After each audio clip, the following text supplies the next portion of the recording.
Somewhere in a village hidden among the leaves, there's a kid who's been called a monster his entire life. And somehow, that word is about to become a compliment. What if everything you thought you knew about Naruto Uzumaki's chakra was wrong? What if the chakra monster nicknamed the other genin whisper behind his back wasn't an exaggeration at all, but the single biggest understatement in the history of the hidden leaf? Stick around, because by the end of this chapter, you're going to understand exactly why that bell test with Kakashi Hatake was never just a test. And if you're new to this channel, now's the perfect time to hit that subscribe button and ring the notification bell, because this 10-chapter series is about to rewrite everything you thought you knew about the loudest ninja in Konoha. Let's get into it. The morning sun hadn't even fully cleared the Hokage monument when Naruto Uzumaki sprinted through the streets of Konoha, his orange jacket flapping behind him like a flag declaring war on being late. He barely slept. Not because he was nervous, okay, maybe a little nervous, but because for the first time in his life, he had a team. A real team. Sasuke Uchiha, the top of the class, brooding and unreadable as ever.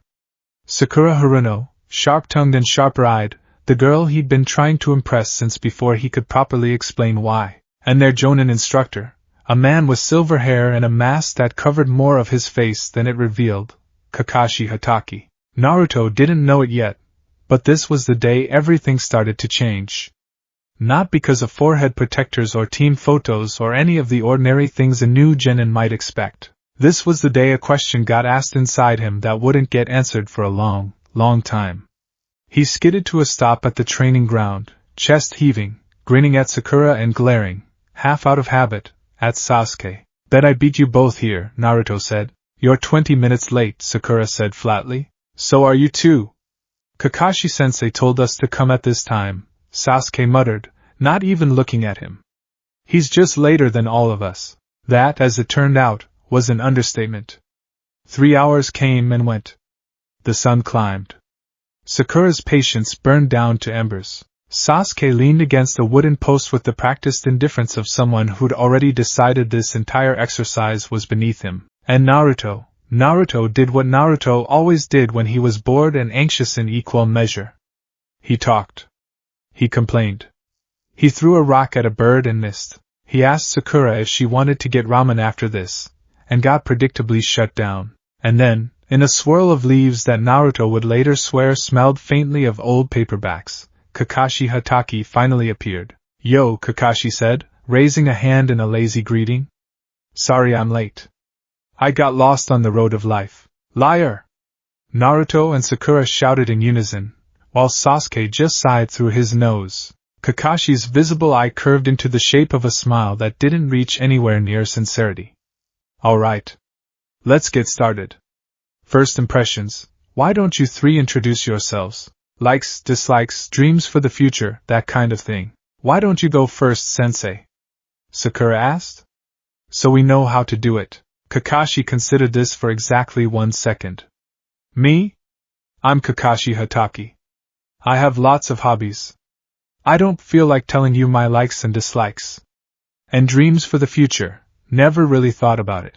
That told us literally nothing, Naruto muttered, and for once, Sasuke looked like he agreed.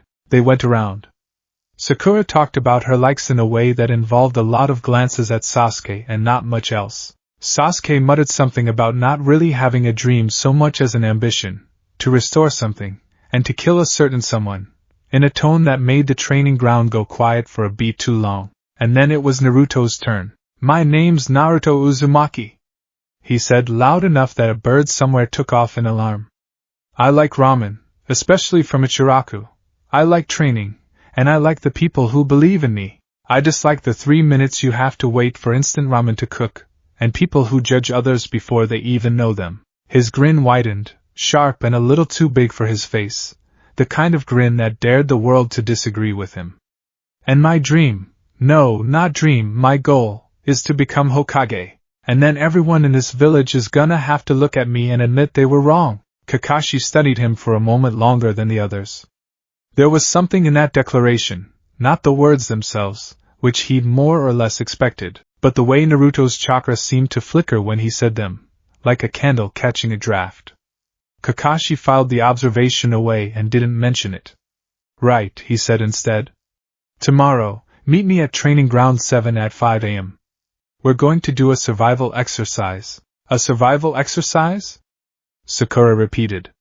But we already did that stuff at the academy. This is different, Kakashi said, and something in his tone made all three of them go still. This isn't an academy exercise. This is a genuine, honest-to-goodness test, and here's the fun part. Out of the 27 graduates from your class, only 9 will actually become genin. The rest will be sent back to the academy. Sakura's mouth fell open. Sasuke's brow twitched, just slightly. And Naruto. Naruto felt something in his chest tighten in a way he didn't have a name for yet. Something that wasn't just anger, or fear of failure, or the familiar burn of being underestimated. It was deeper than that.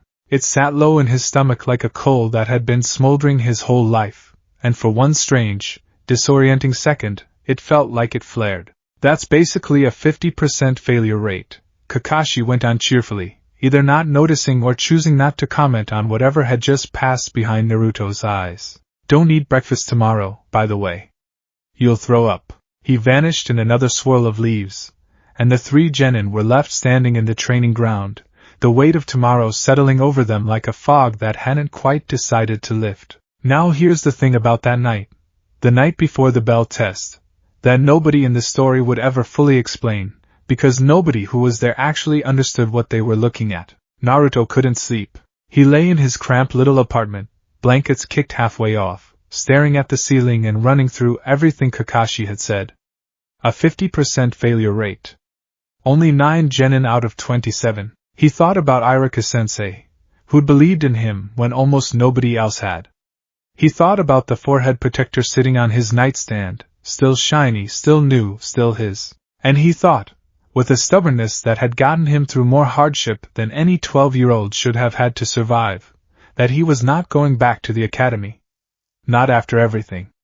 Not ever. He didn't know that somewhere deep inside him, past muscle and bone and the ordinary architecture of a human body, something was listening, something ancient.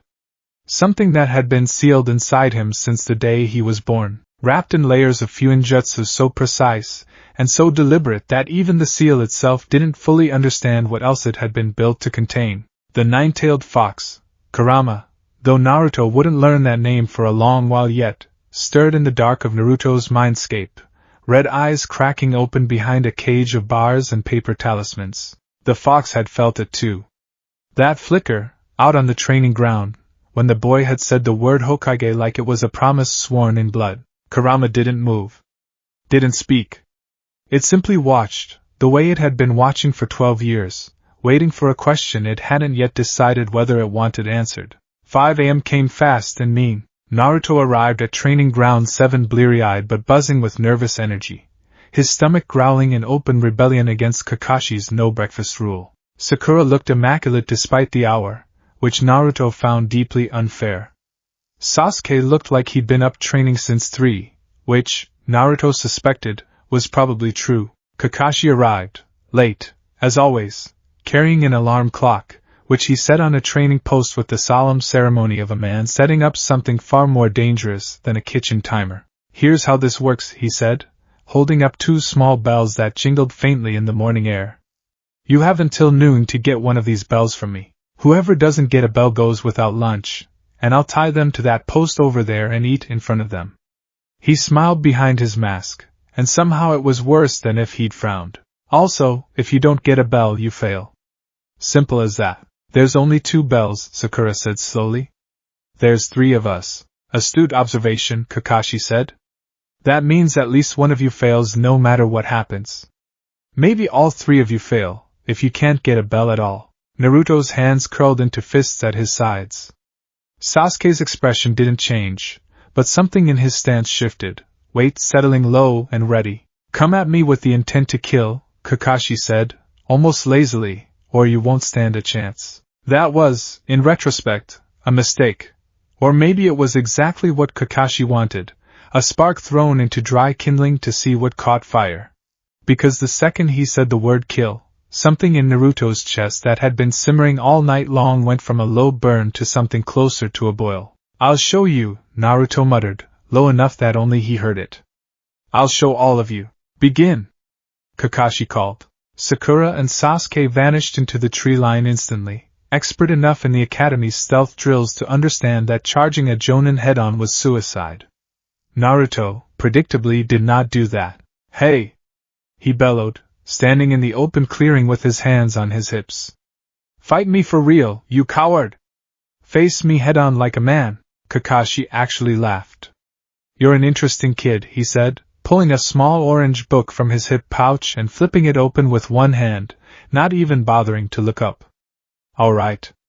Come at me then. Naruto came at him. He came at him with everything he had, a flurry of Academy taijutsu that was sloppy in form but frantic in intent, punches thrown wide, kicks aimed low, the kind of scrappy, desperate fighting style of a kid who'd spent his whole life having to make up in effort what he lacked in polish. Kakashi dodged every single strike without lifting his eyes from his book more than twice, sidestepping and weaving with the kind of contempt that wasn't cruelty so much as simple, overwhelming skill. You'll have to do better than that, Kakashi said, catching Naruto's fist in one hand almost idly. Then how about this? Naruto snapped, and formed a hand sign. Shadow Clone Jutsu. 10 Narutos exploded into being around the clearing in a puff of smoke, and for the first time, Kakashi's visible eyebrow ticked upward, just slightly, in something that might have been surprise. That's an A-rank technique, he murmured, more to himself than to Naruto. Where did a genin learn? He didn't get to finish the thought, because 10 Narutos dogpiled him at once, a chaotic tangle of orange and noise and flailing limbs that, for one comedic and undignified moment, actually seemed like it might work. Kakashi vanished in a substitution, reappearing several yards away, dusting off his flak jacket with the mild irritation of a man whose reading time had been interrupted. Not bad, he admitted. But not nearly enough. And this was the moment. The moment nobody watching would have flagged as important, because on the surface, it looked exactly like what it was. An overeager genin getting increasingly frustrated as a vastly more experienced shinobi toyed with him. But underneath the surface, something else was happening. Naruto kept summoning clones. 5 more. Then 10 more. He wasn't doing it strategically. He was doing it out of sheer stubborn refusal to stop, throwing every scrap of chakra he had at a problem that refused to be solved by volume alone. And every time a clone dispersed in a fresh explosion of smoke, a fraction of that chakra returned to him, along with the memory of failure, of Kakashi's effortless dismissal, of the growing dread that maybe, he really wasn't going to be good enough. By the time the sun was fully up and sweat had soaked through his jacket, Naruto's reserves that were already, by any genin standard, absurdly, freakishly large, had been pushed further than they had ever been pushed before. Not because anyone forced them. Because he refused to stop. And somewhere in that refusal, something in his chakra network, coils that had been quietly, invisibly capped since the day he was born, reached a pressure they had never reached before. Naruto didn't notice it as pain, exactly.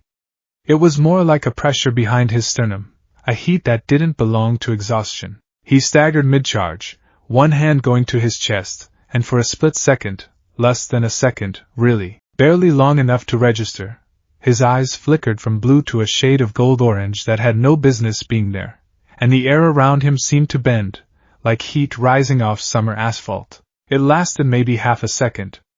Then it was gone, and Naruto was just a tired, frustrated 12-year-old on his knees in the dirt, panting. But Kakashi Hatake had seen it. And Kakashi Hatake did not miss things like that. His book snapped shut. Interesting, he said quietly, and this time there was no laziness in his voice at all.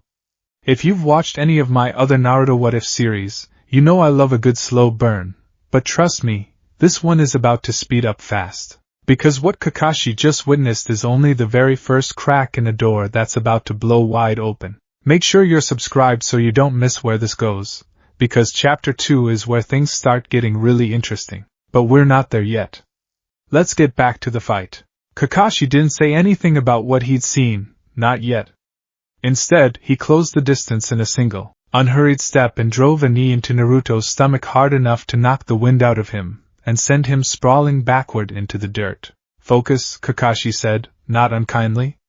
Whatever that was, focus, or it'll get you killed before you figure out what it even is. Naruto coughed, wheezing, glaring up at him with tears of pain and frustration stinging at the corners of his eyes. What are you talking about? Nothing, Kakashi said, and the mask over his mouth hid whatever expression might have followed that lie. Get up. You've still got a bell to catch. Naruto got up. Of course he got up. That was the one thing about him that no amount of exhaustion, humiliation, or overwhelming odds had ever managed to change. Elsewhere in the training ground, Sasuke had engaged Kakashi in a brief, precise exchange of taijutsu and a single well-placed great fireball technique that scorched a ring of grass and forced even Kakashi to acknowledge, with a small nod, that the last Uchiha in Konoha lived up to his class ranking. Sakura, meanwhile, had been caught in a genjutsu so effective it had sent her fleeing through the woods in terrified silence, convinced she'd stumbled onto Sasuke's brutalized body, an illusion that would leave her shaken for the rest of the exercise. None of them got a bell. By the time the noon alarm rang out across the clearing, all 3 genin sat tied to the training posts, Naruto included, having been caught in a laughably obvious trap involving a rope and his own bottomless stomach, staring at the 2 bells still hanging from Kakashi's belt. So, Kakashi said, settling down cross-legged in front of them with a rice ball in hand, not one of you managed to get a bell. That means, technically, you should all fail and go back to the academy. Sakura's shoulders slumped. Sasuke's jaw tightened. Naruto, predictably, opened his mouth to argue. However, Kakashi went on. Before Naruto could get a word out, I'm going to give you one more chance. But first, his visible eyes slid, deliberately, toward Naruto. None of you are allowed to feed Naruto. If you do, you fail instantly. He set a rice ball down in front of Sakura and Sasuke, then stood, informing them he had some business to attend to and would return shortly, leaving the 3 of them alone with the food and the rule and the growling protest of Naruto's empty stomach. What followed was, on the surface, a familiar scene to anyone who knows this story. Sakura, moved by something between guilt and grudging respect, offering Naruto a portion of her rice despite the risk, Sasuke doing the same with a gruffness that passed, in Sasuke language, for genuine concern, the 3 of them, for the first time, acting less like strangers thrown together by circumstance, and more like something that might, with time, resemble a team. But it's what happened underneath that surface that matters for our story. Because in the moment Sasuke pushed his portion toward Naruto and said, low and awkward, don't misunderstand. We need you at full strength if we're going to pass this. Naruto felt that same pressure behind his sternum stir again. Not painfully.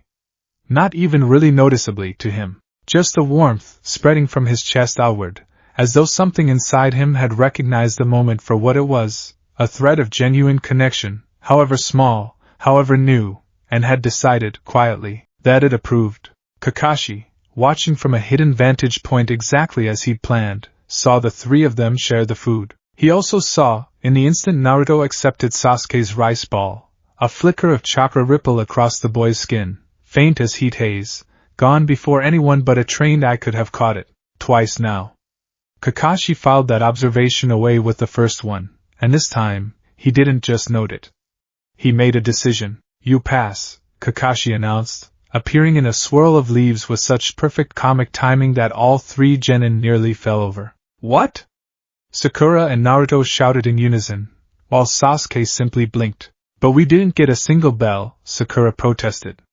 How do we pass? Kakashi crouched down in front of them, and for the first time since they'd met him, his tone shifted into something almost serious. In the ninja world, those who break the rules are scum, he said. That's true. But those who abandon their comrades are worse than scum. He looked at each of them in turn. Sakura, who tried to warn Sasuke of the danger. Sasuke, who'd shared his food despite the risk. Naruto, who'd accepted it, and in doing so had accepted them, too. You 3. He paused, and something that might have been the beginning of real approval crept into his voice. You passed. The relief that swept through the clearing was immediate and enormous.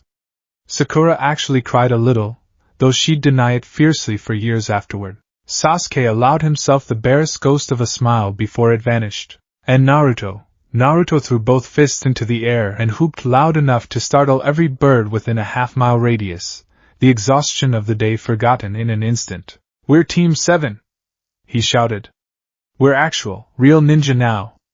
We did it! Kakashi watched him celebrate with an expression that, behind the mask, had gone thoughtful and a little wary. Twice, he thought again. In one exercise. That's not normal, even for a Jinchuriki. He didn't say anything to the genin about it. Not yet. There would be time for questions later, and questions, Kakashi already suspected, that not even the third Hokage would have easy answers for. That night, exhausted, victorious, and finally allowed to eat an entire bowl of Ichiraku ramen without anyone stopping him, Naruto fell asleep faster than he had in weeks. And this time, when the darkness of his mind pulled him under, it didn't lead to ordinary dreams. He woke, if woke was even the right word, standing ankle-deep in water, in a corridor of dim, water-stained stone that seemed to stretch on forever in every direction, lit by the faint orange glow of flickering, unseen torches. The air smelled like rust and old rain. Pipes ran along the ceiling, dripping in a slow, hollow rhythm that echoed off walls he couldn't quite see the end of. Where am I? Naruto muttered, turning in a slow circle. Is this a genjutsu? Did Sasuke's fireball fry my brain or something? You're not that lucky, rumbled a voice that seemed to come from everywhere and nowhere at once, low, ancient, and vast enough that Naruto felt it in his chest before he consciously registered it in his ears. He spun around. At the far end of the corridor stood an enormous cage, its bars a tangle of iron so thick they looked less like a prison and more like the ribs of some impossible beast, sealed shut with a single strip of paper bearing the character for seal. And behind those bars, filling the darkness with two enormous, slitted red eyes, was something so large and so unmistakably dangerous that every instinct Naruto had ever possessed screamed at him to run. He didn't run. He never really knew how. You're the fox, he breathed. The Ninetales. The thing that attacked the village. The thing that's, his voice caught. The thing that's sealed inside me. Kurama, the voice corrected, with a rumble that might have been irritation, or might have been something closer to boredom. Not the fox. Not the thing. I have a name, brat, even if this pathetic seal has kept most of the world from ever bothering to learn it. Naruto swallowed hard, fists clenching at his sides, some old, familiar defiance rising up to steady him even here, even now. Fine. Kurama. Why am I here? Why now? The enormous eyes narrowed, studying him with an intensity that made the water at Naruto's feet ripple, though nothing had moved. Because today, twice, your coils did something they shouldn't have been able to do, Kurama said. And I want to know why. What are you talking about? I pushed myself. I made a lot of clones. Big deal. That's the thing, brat. Something in the beast's tone shifted, not gentler, exactly, but more focused, the way a predator's attention sharpens when it finds something worth actually looking at. You shouldn't have had enough chakra left to make 10 clones, let alone 20, on top of everything else you threw at that scarecrow of a jonin. By every measure I can see from in here, your reserves should have run dry 3 times over. Naruto blinked. But I didn't run dry. I mean, I got tired, but you didn't run dry, Kurama repeated, because what you were burning through today wasn't your full chakra supply at all. It was a fraction of it. A small, carefully measured fraction, and even that small fraction is already large enough to make most jonin nervous. The words didn't fully land at first. Naruto stood there, ankle-deep in the strange dripping water, waiting for the rest of the sentence, for the punchline. For the moment this all turned out to be some kind of trick. It didn't come. What do you mean, a fraction? He asked finally, quietly. Kurama's massive head lowered slightly, red eyes level with Naruto's now, close enough that he could feel the heat radiating off them even through the bars. I mean exactly what I said. What you've been running on your entire life. The chakra that made you strong enough to spam that shadow clone jutsu until your sensei's eye actually twitched. That's not the ceiling, brat. That's the floor. That doesn't make any sense, Naruto said, though something in his gut told him it made a horrible, vertiginous kind of sense. If I've got more chakra than that, why can't I use it? Why haven't I ever felt it before today? Because something is holding it back, Kurama said, and for the first time, there was an edge of genuine unease in that colossal voice. The kind of unease that made the hair on Naruto's arms stand up. Because whatever could unsettle something as old and terrible as the beast in front of him was clearly not a small thing. Not this seal. Not me. Something older. Something buried in your coils themselves, wound so tightly and so carefully that even I didn't notice it until today, when your own stubbornness cracked it open a hair's width. Buried by who? Naruto demanded. Who would do that to me? Kurama was silent for a long moment. Long enough that the drip of unseen water down unseen pipes became the loudest sound in the corridor. I don't know yet, the fox admitted, and it was clear from the way it said it that admitting ignorance was not something it did often, or willingly. But I intend to find out. Because whatever this is, brat, it isn't natural. Nobody's coils grow a lock like that by accident. Naruto's mind reeled, questions piling up faster than he could sort through them. Who could have sealed something inside a seal? His parents, whoever they were, wherever they were, if they were even alive, had died the night he was born, hadn't they? Could they have done this? Was it something to do with the fox itself? With the village? With some enemy he'd never even heard of? So what do I do? He asked instead, because that, at least, was a question he knew how to ask. It was the only kind of question he'd ever really known how to ask. How do I get past it? How do I get to the rest of it? Something in Kurama's expression, if a creature that size, that ancient, could be said to have an expression at all, shifted into something that might have been, against every instinct the fox possessed, the barest flicker of respect. That, it said slowly, is the interesting question, isn't it? From what I felt today, it isn't something you can force open through sheer stubbornness alone, though it clearly responds to it. It cracked when you were desperate. It cracked again when that Uchiha brat handed you his food and something in your idiot heart decided that mattered. So it responds to emotions? Naruto asked, frowning. That doesn't sound like any jutsu I've ever heard of. It isn't like any jutsu you've ever heard of, Kurama agreed grimly. Which is exactly why it worries me. Whoever built this into you understood something about your nature that even I am only beginning to understand, and I've been sitting in your gut for 12 years. The torches along the corridor flickered, and for a moment the shadows behind the great cage seemed to deepen, as though something even further back in the darkness was stirring, listening. There will be more moments like today, Kurama said, quieter now, almost to itself. Moments where you're pushed to the edge, of exhaustion, of fear, of whatever fool loyalty you're already forming for that team of yours. Each time, I suspect, another piece of that lock is going to give. And each time it does, brat, you are going to become something the people around you have never seen before. Something they won't be prepared for. Is that bad? Naruto asked slowly. That depends, Kurama said, on whether you can learn to control it faster than it grows.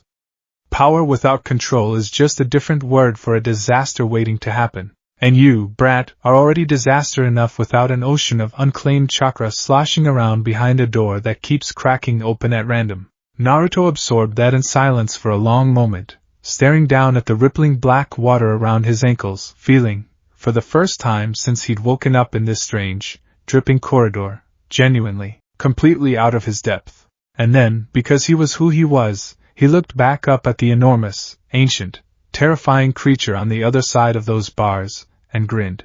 Then I guess we better figure it out together, he said. Since you're stuck in here with me anyway. Kurama stared at him for a long moment, long enough that Naruto started to wonder if he'd said something wrong, and then, low and rough and entirely unwilling, something that might, in a much less proud creature, have been called a laugh rumbled out of the darkness. Together, it repeated, testing the word like it tasted strange. We'll see, brat. We'll see. The corridor began to blur at the edges, water and stone dissolving into gray. The weight of the mindscape lifting as sleep loosened its grip and morning light began to press against Naruto's eyelids from somewhere very far away. The last thing he heard, faint and fading, was Kurama's voice, quieter than before, almost, like it meant it. Get stronger, Naruto. Because whatever's coming for you once the rest of that lock breaks. I have a feeling it's going to come looking for a lot more than just a genin. Naruto woke up in his apartment in a tangle of sheets. Sunlight slanting through the window, heart pounding like he'd just run 5 miles. For a long moment he just lay there, staring at the ceiling, replaying every word of that impossible, dripping corridor in his head. A tenth of your true potential. Something buried in your coils. Nobody's coils grow a lock like that by accident. He sat up slowly, flexed his fingers, and stared at his own hand like it belonged to somebody else. Somebody he hadn't met yet, somebody bigger and stronger and stranger than the loud, scrappy kid who'd spent his whole life scraping by on stubbornness and bad puns and a refusal to ever quit. 90%. There was 90% of him still locked away somewhere he couldn't reach, and somewhere out there. He didn't know how he knew this, only that he did, with the same bone-deep certainty that had once told him he'd become Hokage no matter what anyone said. Somewhere out there, something was waiting for that lock to break completely. He just had absolutely no idea it would start breaking again as soon as tomorrow. 3 days after the bell test, Team 7 stood in front of the third Hokage's desk, and Naruto was already regretting every decision that had led him to this moment. A C-rank mission, Kakashi said, reading from the scroll the Hokage had handed him. Escort duty. Finally! Naruto threw both fists into the air. No more weeding gardens. No more chasing that stupid cat. We're going on a real mission. It's still just escort duty, Sakura pointed out. It's still better than Tora, Naruto shot back, and nobody in the room could really argue with that. The fire daimyo's wife's cat had scarred all 3 of them in ways that had nothing to do with physical injury. The third Hokage, an old man whose face carried the particular kind of tiredness that came from decades of carrying a village on his shoulders, gestured toward the door, and it swung open to admit the client, a lean, weathered man somewhere past middle age, gray hair tucked under a conical straw hat, a bottle-shaped flask of tea hanging from his belt, and an expression that suggested he was already unimpressed with what he was looking at. This is who's supposed to protect me?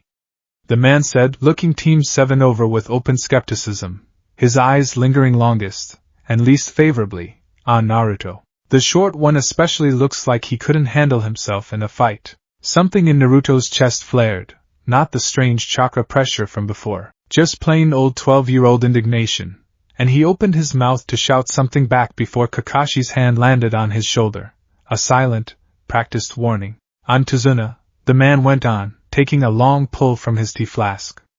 Master Bridge Builder. I need an escort back to the Land of Waves, where I'm building a bridge that's going to change my country's future. Try not to get yourselves killed. You should have more faith in your escorts, Kakashi said mildly, though there was something in the set of his visible eye that suggested he noticed the way Tazuna's gaze had flicked, just briefly, toward the door before he'd finished that sentence. The reflexive check of a man who was more nervous than he wanted to let on. Kakashi filed that away, too. He was getting good at filing things away. The road to the Land of Waves cut through green, quiet country, rolling hills, thick forest, the occasional farmstead with smoke curling up from a chimney. Naruto walked at the front of the group with the restless energy of someone who had never in his life mastered the concept of a leisurely pace, peppering Tazuna with questions about the bridge, about Wave, about anything at all, really, because silence had never once agreed with him. It was maybe 2 hours into the walk when they passed the puddle. Naruto didn't think anything of it. Why would he? It had been raining recently, or so it seemed, though something in the back of his mind noted, distantly, that it hadn't rained anywhere else along the road they'd walked. Sakura didn't notice either. Sasuke's eyes flicked toward it for half a second too long, but he said nothing. Kakashi noticed everything. They were maybe 100 yards past the puddle when 2 figures burst up out of it in a spray of water and shattered chains, wrapping a set of spiked links around Kakashi's body and yanking, hard, in the same instant. One down! One of the figures shouted. Twin shinobi, faces hidden behind matching gas mask-like coverings, chain looped between clawed gauntlets. As Kakashi's body was torn apart in a spray of water that revealed, a half-second too late for the attacker's triumph to mean anything, that they just shredded a water clone. Naruto's whole body went cold and hot at once. He'd frozen, actually frozen, feet rooted to the ground, breath caught somewhere behind his ribs. Because for one terrible, endless second, he genuinely believed his sensei had just died in front of him, and the world had gone very quiet and very strange around that thought. It was Sasuke who moved first, pinning the chain to a tree with a well-thrown kunai and shuriken combination fast enough that even Kakashi, reappearing from the tree line a moment later, gave a small nod of approval. It was Sakura who got Tazuna behind her, kunai drawn, voice shaking but steady enough to be useful. And it was Naruto who, once his body finally caught up with the danger his mind had already registered, threw himself bodily at one of the attacking shinobi with a scream that had absolutely no strategy behind it whatsoever, tackling the man, the demon brothers, as Kakashi would later identify them, Chunin-level missing mean from the village hidden in the mist, hard enough to buy the half-second Kakashi needed to close the distance and finish the fight properly. It was messy. It was undignified. Naruto ended up with a shallow claw mark across his forearm and a bruise blooming along one side of his ribs, and by the time it was over, both demon brothers were restrained. Kakashi's expression had gone very serious, and Tazuna was sitting against a tree with his face in his hands, looking like a man about to confess something he badly did not want to confess. This was supposed to be a C-rank mission, Kakashi said, crouching in front of him, voice flat and cold in a way none of the genin had heard from him before. Chunin-level missing mean from the hidden mist don't show up on C-rank missions. Explain. So Tazuna explained, haltingly, guiltily, the whole ugly truth of it spilling out under the weight of Kakashi's silence. A businessman named Gato had seized control of the land of waves through money, fear, and violence, strangling the country's economy and its people alike. And Tazuna's bridge was the one thing standing between wave and permanent ruin, which made Tazuna, and by extension anyone protecting him, a very inconvenient obstacle to a very wealthy, very dangerous man. I lied about the mission rank because I didn't have the money for a B-rank escort, Tazuna admitted, staring at the ground. My country's broke. Gato's made sure of that. I'm sorry. If you want to turn back now, I understand. Kakashi looked at his team for a long moment, Sakura pale but resolute, Sasuke arms crossed and unreadable, Naruto still catching his breath, forearm bleeding, jaw set with a stubbornness that Kakashi was beginning to suspect ran considerably deeper than anyone in the village had given him credit for. We'll discuss it, Kakashi said, and pulled the three of them aside. The discussion, in the end, wasn't much of one. Sakura raised the sensible point that this was well beyond their pay grade and possibly beyond their skill level. Sasuke pointed out, with characteristic bluntness, that turning back now would mean the mission had already failed regardless. And Naruto thought about Tazuna's face when he talked about his village. About people starving under some rich coward's boot. About a bridge that was supposed to be hope, and the very real chance that hope might die in the water with the man who was trying to build it, all because a genin team decided the risk wasn't worth it. We're not turning back, Naruto said, quiet and certain in a way that made both his teammates look at him. I don't care how strong the guys after him are. I'm not gonna be the reason some old man's bridge never gets finished. I'm not gonna be the reason his village stays broken. He looked up, and there was something in his eyes that hadn't quite been there before the bell test. Something that had cracked open, just slightly, 3 nights ago in a dripping stone corridor he hadn't told either of them about. I made a promise to myself. I don't go back on my word. That's my ninja way. Kakashi watched him say it, and thought, not for the first time in the past 3 days, that there was a great deal more to Naruto Uzumaki than the village had ever bothered to notice. All right, Kakashi said. We continue the mission. But everyone stays alert. Whoever hired the demon brothers isn't going to stop just because their first attempt failed. Tazuna's shoulders sagged with a relief so profound it looked almost painful, and Team 7 set off once more toward the land of waves, the road ahead considerably more dangerous than any of them, save perhaps Kakashi, fully understood. They crossed into wave country by boat, pulled silently through thick fog by a guide who kept his voice to a whisper and his eyes on the water, as though the mist itself might be listening. The bridge rose out of the gray ahead of them, half-finished, skeletal, a promise not yet kept.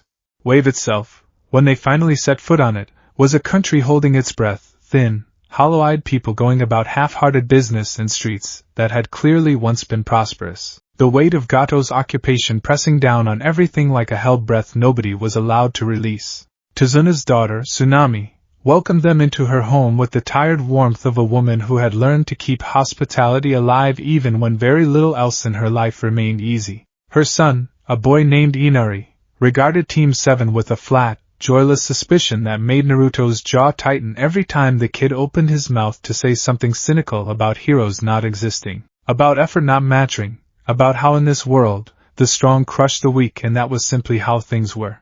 Naruto didn't like Inari. Not because the kid was cruel. He wasn't, not really, just broken in a specific and quiet way that Naruto recognized more than he wanted to admit. He didn't like him because every time Inari said something hopeless, it landed somewhere in Naruto's chest that felt uncomfortably close to memories of his own. Nights alone in an apartment with nobodies, dinner waiting, the particular ache of being told, implicitly or explicitly, that some kids just didn't get to have things work out for them. But that's a conversation for later in this story. Right now, there was training to do. Kakashi gathered them the morning after their arrival, moving stiffly, favoring his left side in a way he clearly hoped nobody would notice. The after effects of a fight none of the genin had actually witnessed the previous night, when a masked figure with a face they wouldn't see again for some time had tested their sensei's Sharingan against a blade the size of a small tree, and lost. Or perhaps only pretended to. Chakra control training, Kakashi announced, standing at the base of a tall, unassuming tree deep in the surrounding forest. You're going to climb this tree. That's it, Naruto said, unimpressed. Easy. Without your hands, Kakashi clarified, and demonstrated by walking straight up the trunk, feet planted flat against bark that should have offered no purchase at all, until he was standing sideways on a branch 30 feet up, looking down at three stunned faces. You channel chakra to the soles of your feet, precisely enough to stick, but not so much that you're blown off the tree entirely. It's a foundational exercise. Master this, and you're well on your way to controlling far more advanced techniques. He tossed 3 kunai down, instructing them to mark how high they got with each attempt, and left them to it, retreating to a quiet spot to rest in, not so subtly. Keep an eye on his team's progress from a distance he probably assumed they wouldn't notice. Sasuke made it roughly halfway up his first tree before losing his footing and catching himself with a kunai gouged into the bark. Sakura, to nobody's surprise more than her own, walked straight up to the highest branch on her very first attempt, chakra control coming to her with a natural precision that made Sasuke's jaw visibly tighten in a rare display of open frustration. Naruto's first attempt lasted exactly 1.5 seconds before an explosion of chakra blasted him backward off the trunk so violently that he cratered a full 3 feet into the soft earth of the forest floor, groaning, staring up at a canopy of leaves that was spinning gently overhead. Okay, he mumbled to the sky. That was a lot. He tried again. And again. Each time, the same result, not a failure of effort, never a failure of effort, but an almost violent overcorrection, chakra surging to his feet in quantities so far beyond what the exercise required that the tree bark practically exploded beneath him. By his 20th attempt, he'd carved a small crater into the forest floor purely from repeated impact, and Sasuke, despite himself, despite every instinct toward rivalry that usually governed his relationship with Naruto, had stopped his own training to watch with something that looked almost like concern. You're using way too much chakra, Sasuke said finally, arms crossed. It's like you can't even feel how much you're putting out. I know that, genius, Naruto snapped, hauling himself up out of his latest crater, hair full of dirt and pride thoroughly wounded. You think I'm doing this on purpose? But privately, quietly, in a place he wasn't ready to share with either of his teammates, Naruto suspected Sasuke had put his finger on something bigger than either of them understood. Because it wasn't just that he had a lot of chakra. He'd known that his whole life. The academy instructors used to joke about it, half admiring and half exasperated, whenever his shadow clone counts ran embarrassingly high for a kid who couldn't land a basic substitution to save his life. This was different. This felt like trying to pour a lake through a straw, over and over, and being surprised every single time when the straw simply couldn't hold it. You feel that, don't you? Came Kurama's voice, low and rumbling somewhere at the back of his skull, unbidden. That's not clumsiness, brat. That's the difference between what you're used to and what's actually available to you now. The lock still cracked from the bell test. A little more's leaking through than it used to. Great, Naruto thought back, wiping dirt off his face. Any advice, or are you just here to make fun of me? Stop trying to force it down to a fine point all at once, Kurama said, something almost like patience threading through the words, which was, in itself, deeply unsettling. You're not used to holding this much water. Start smaller. Find the exact edge where it stops being too much, and build from there. Or keep digging yourself craters. Your choice. It wasn't glamorous advice.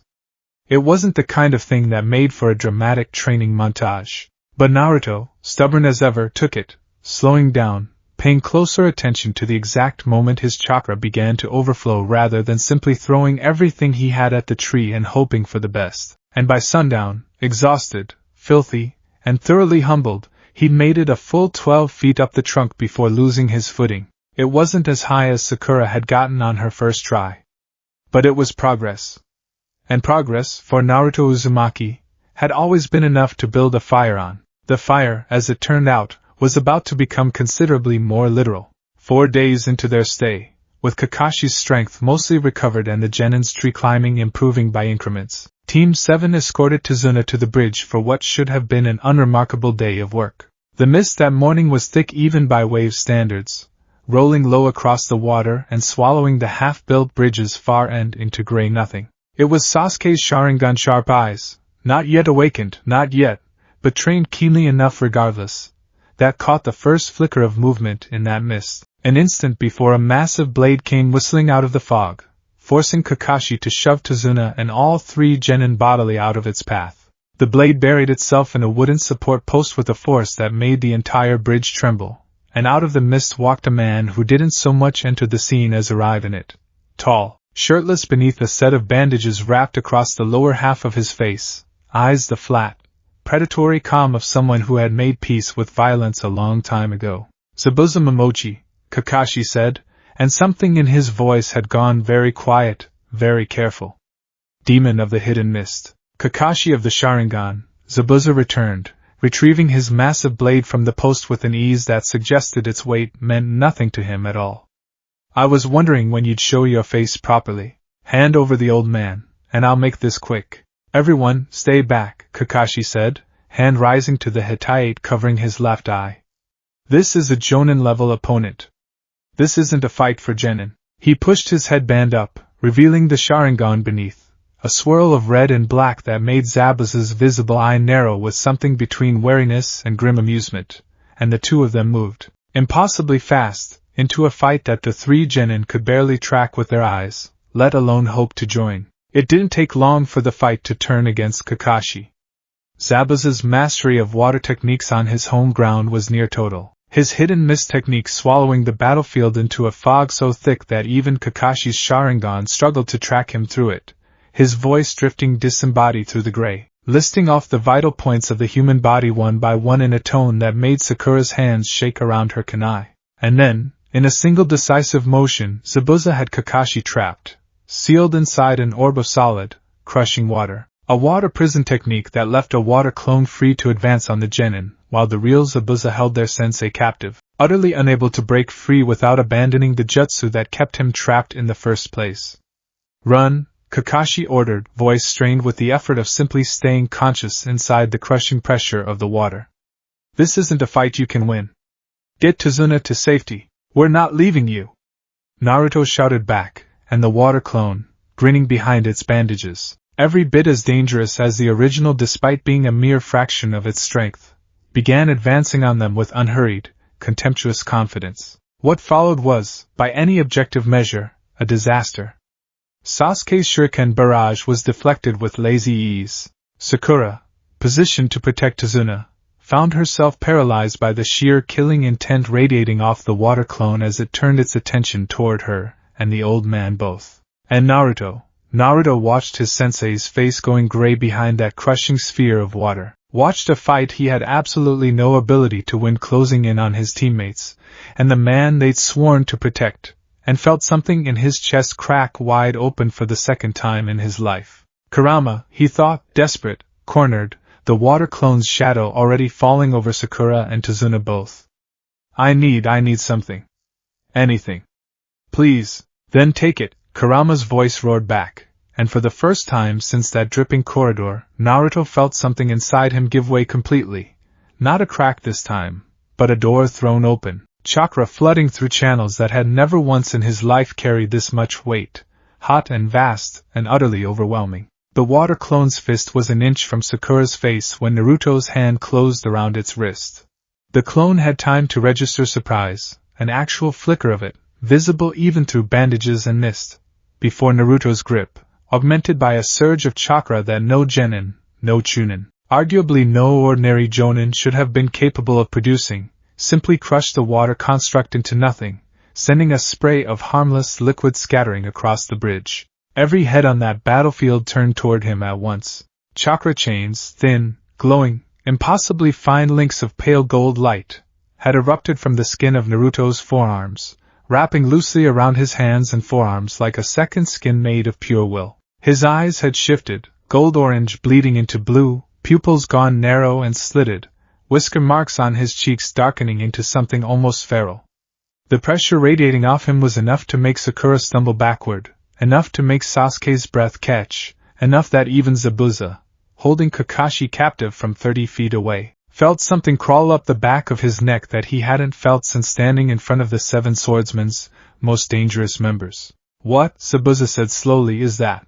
"I don't know," Kakashi wheezed from inside the water prison, staring at his student with wide, disbelieving eyes, "but I don't think you want to find out the hard way." Naruto didn't hear either of them, not really. Everything had narrowed down to a single, roaring certainty. Kakashi was dying in that sphere of water, and every second Zabuza kept holding him there was a second closer to losing a person Naruto had, without quite realizing it, already started to care about. He didn't think about strategy. He didn't think about the fact that he was, by every rational measure, a 12-year-old genin about to charge a legendary missing nin. He just moved. Chakra chains lashed out from his forearms, faster and further than any human limb had a right to reach, snapping around Zabuza's sword arm with a crack like a whip. Zabuza's eyes went wide behind his bandages, genuine, unguarded shock, the first crack in his composure since he'd walked out of the mist, as the sheer, unexpected force of the pull yanked him half a step sideways, disrupting the concentration required to maintain the water prison. Kakashi hit the ground gasping, freed, chakra exhausted but alive, and in the half-second of chaos that followed, Zabuza wrenching his arm free with a snarl, chakra chains dissolving back into shimmering motes of light as Naruto's overwhelming borrowed reserve finally began to gutter, the entire bridge alive with mist and tension and the ozone crackle of released jutsu. A fourth figure descended from the surrounding fog. Senbon needles, thrown with surgical precision, buried themselves in Zabuza's neck, and the demon of the mist collapsed without another word. A masked figure in a hunter nin's uniform dropped silently onto the bridge, kneeling beside Zabuza's fallen body with the calm efficiency of someone completing routine business. "Thank you for weakening him," the figure said, voice smooth, androgynous, giving away nothing. "I've been tracking this missing nin for some time.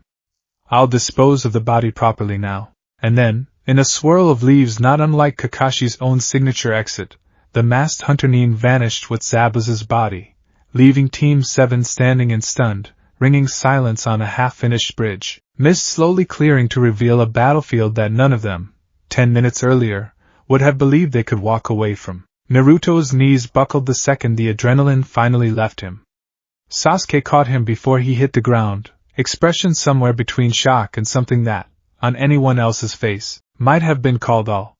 "What the hell was that?" Sasuke said, quiet, almost to himself. "Naruto. What was that?" Naruto, staring at his own hands. Ordinary now, no chains, no golden light, nothing but a 12-year-old's tired, dirt-streaked fingers, didn't have an answer. But Kakashi did, or at least the beginning of one, and the look on his face as he hauled himself upright, breathing hard, staring at his youngest, loudest student with an expression that had gone entirely, uncharacteristically serious, suggested it was an answer he'd been circling for days and hadn't quite wanted to arrive at. "Okay, real talk for a second, that chain moment right there? That's not something you're going to see fade quietly into the background." Kakashi just watched a 12-year-old genin break a jonin's water prison with his bare hands, and word like that doesn't stay contained for long. If you want to see exactly how far the fallout from this spreads, you know what to do: subscribe, ring that bell, and let's keep moving, because we are nowhere near done with this bridge. Kakashi collapsed that evening, not dramatically, not in front of Tazuna's whole household, but quietly, in the middle of dinner. Chakra exhaustion from both the fight and the sheer strain of maintaining his Sharingan against an opponent like Zabuza finally catching up to him, all at once. Tsunami put him to bed with the brisk efficiency of a woman who'd clearly nursed injured people through worse, and the household settled into a tense, uncertain quiet. It was 2 days later, while Naruto sat alone in the surrounding forest nursing both his bruises and the swirl of questions still spinning through his head, that he met the boy in the meadow. He was picking herbs, a slight figure, hair long enough that Naruto genuinely couldn't tell at first whether he was looking at a boy or a girl, movements quiet and deliberate among the wildflowers, a woven basket at his side already half full. He looked up as Naruto approached, and something in his expression was so calm, so gentle, that Naruto's usual bluster died somewhere in his throat before he could get a word out. They talked about herbs at first. The boy was gathering them for a sick person, he said, someone important to him, and then, gradually, about heavier things. About strength. About what it meant to have someone worth protecting, and whether that was the thing that truly made a person strong, more than any jutsu or bloodline or raw reserve of chakra ever could be. When you have someone precious to protect, the boy said, quiet and certain, tying off the last of his herb bundles, that's when a person can become truly strong. Naruto thought about that for a long time after the boy disappeared back into the trees. He thought about Kakashi, gray-faced inside a sphere of crushing water. He thought about Sakura's fear, Sasuke's shuriken deflected like they were nothing, Tazuna's whole broken country hanging on the far end of an unfinished bridge. He thought about the chains that had erupted from his own arms, and the way Kurama's voice had said take it like a door being kicked open rather than a lock being carefully picked. He's right, isn't he? Naruto said later, in the quiet dark of the fox's mindscape, water lapping softly around his ankles. That's what did it. Not the fear. Not almost dying. It was them, Kakashi-sensei. Sakura. Even Sasuke. Perceptive, for a brat, Kurama rumbled, and there was something almost approving in the words, buried under all that gravel and age. I told you it responded to something more than desperation alone. Every crack so far has come from the same place. The moment you stopped fighting only for yourself and started fighting for someone else. Wave Country seems determined to teach you that lesson at the worst possible times, but it seems to be sinking in regardless. So what happens next time? Naruto asked. Because I don't think that guy with the sword is done. And I've got a feeling that Hunter Nin didn't actually finish the job either. Kurama was quiet for a long moment, ancient eyes narrowing in the dark. Next time, the fox said finally, you'd better be ready for more than a few seconds of chains, brat. Because whatever's waiting to break loose in you next isn't going to be small. And this bridge doesn't strike me as the kind of place that lets anyone leave without paying for it first. He wasn't wrong. Zabuza wasn't dead. Of course he wasn't. The Hunter Nin who claimed his body had used Saban needles, not a killing blow, and Kakashi had suspected as much from the very start, which was exactly why he'd spent the 2 days since insisting his students train harder, faster, with an urgency that none of them had questioned even when their bodies screamed for rest. The confrontation, when it came at dawn, mist rolling thick across the unfinished bridge as Zabuza, fully healed, fully lethal, stepped out of the fog once more, a masked figure at his side that Naruto recognized instantly, with a lurch of sick understanding, as the gentle, herb-gathering boy from the meadow. You, Naruto breathed. You're his tool, the boy Haku, though none of them knew his name yet, finished quietly, expression unreadable behind his mask. I told you. When you have someone precious to protect, you become strong. Zabuza-san is precious to me. I hope you understand there's nothing personal in what comes next. What came next was the demonic ice mirrors, a dome of glittering, reflective eyes sealing Naruto and Sasuke inside a prison of 100 cold, silent duplicates. Haku's form flickering between each surface faster than either genin could track, Saban needles raining down from every angle at once while Kakashi, forced into a desperate one-on-one against Zabuza himself, could do nothing to intervene. It went badly.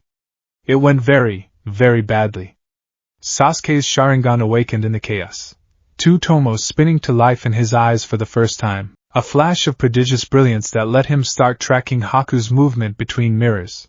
But even that wasn't enough to stop the relentless barrage entirely, and when Haku's next volley arced toward Naruto's exposed back, Sasuke didn't hesitate. He threw himself in front of it. Naruto watched his teammate crumple to the ground of the ice dome, Saban needles buried across his shoulders and chest, blood beginning to pool dark against the frozen floor. And something inside him didn't crack. It shattered. Sasuke, he thought, and the thought had no room left in it for anything else. Not fear, not strategy, not even the vague, half-formed understanding of what was happening to his own body as the chakra pressure inside him detonated outward all at once. A lock that had been cracking, piece by piece, for days finally giving way entirely. The ice dome shattered, not cracked, not fractured. Shattered, every mirror exploding outward into glittering fragments as a wave of golden-orange chakra tore free from Naruto's body, chains erupting not in the thin, tentative threads of the bridge fight 2 days prior but in a full, roaring lattice that wrapped around him like armor, whisker marks black and stark against skin that had gone taut with barely contained power, 1 tail's worth of Kurama's chakra given form and shape and terrible, focused intent. Haku, caught mid-motion between mirrors, had no time to fully process what he was looking at before one of those chains caught his ankle mid-leap and slammed him bodily into the ground of the bridge hard enough to crack the wood beneath him. "You heard him," Naruto said, and his voice came out layered, doubled, something ancient and furious riding just beneath his own. "You heard Sasuke." Haku, pinned, mask cracked down the center from the impact, looked up at the boy standing over him with something between fear and a strange, dawning resignation. "I was protecting someone precious to me, just as you're protecting someone precious to you now. Can you truly say what I did was wrong?" The question landed harder than any physical blow could have. Naruto stood there, chains humming with barely restrained power, staring down at a boy who was, in every way that mattered, not so different from himself, someone who'd found one person in the world who mattered enough to fight for, and had simply, desperately, done everything in his power to protect that person. The chains didn't tighten. They didn't crush. "Stop," Naruto said instead, breathing hard, the golden light around him beginning, slowly, to gutter and fade as the immediate danger passed and whatever furious, protective instinct had torn the lock open began, just slightly, to loosen its grip. "Stop fighting. Please. Nobody else has to get hurt over this." Haku stared up at him, something in his masked eyes unreadable, and for a long, suspended moment, the entire bridge seemed to hold its breath. It was Zabuza's sudden, strangled cry from across the battlefield that broke the moment. Not pain from Kakashi's blade, though there was plenty of that, but something closer to horror, as a fifth figure stepped onto the bridge from the direction of the town, a short, cruel-faced man in an expensive suit, flanked by dozens of armed thugs, sneering at the scene in front of him like a man inspecting merchandise that had failed to perform. "Gato," Zabuza spat, blood running from a fresh wound along his side. "You're both taking too long, and you're too expensive," Gato said, waving a dismissive hand toward the small army at his back. "Change of plans. Kill each other, kill them.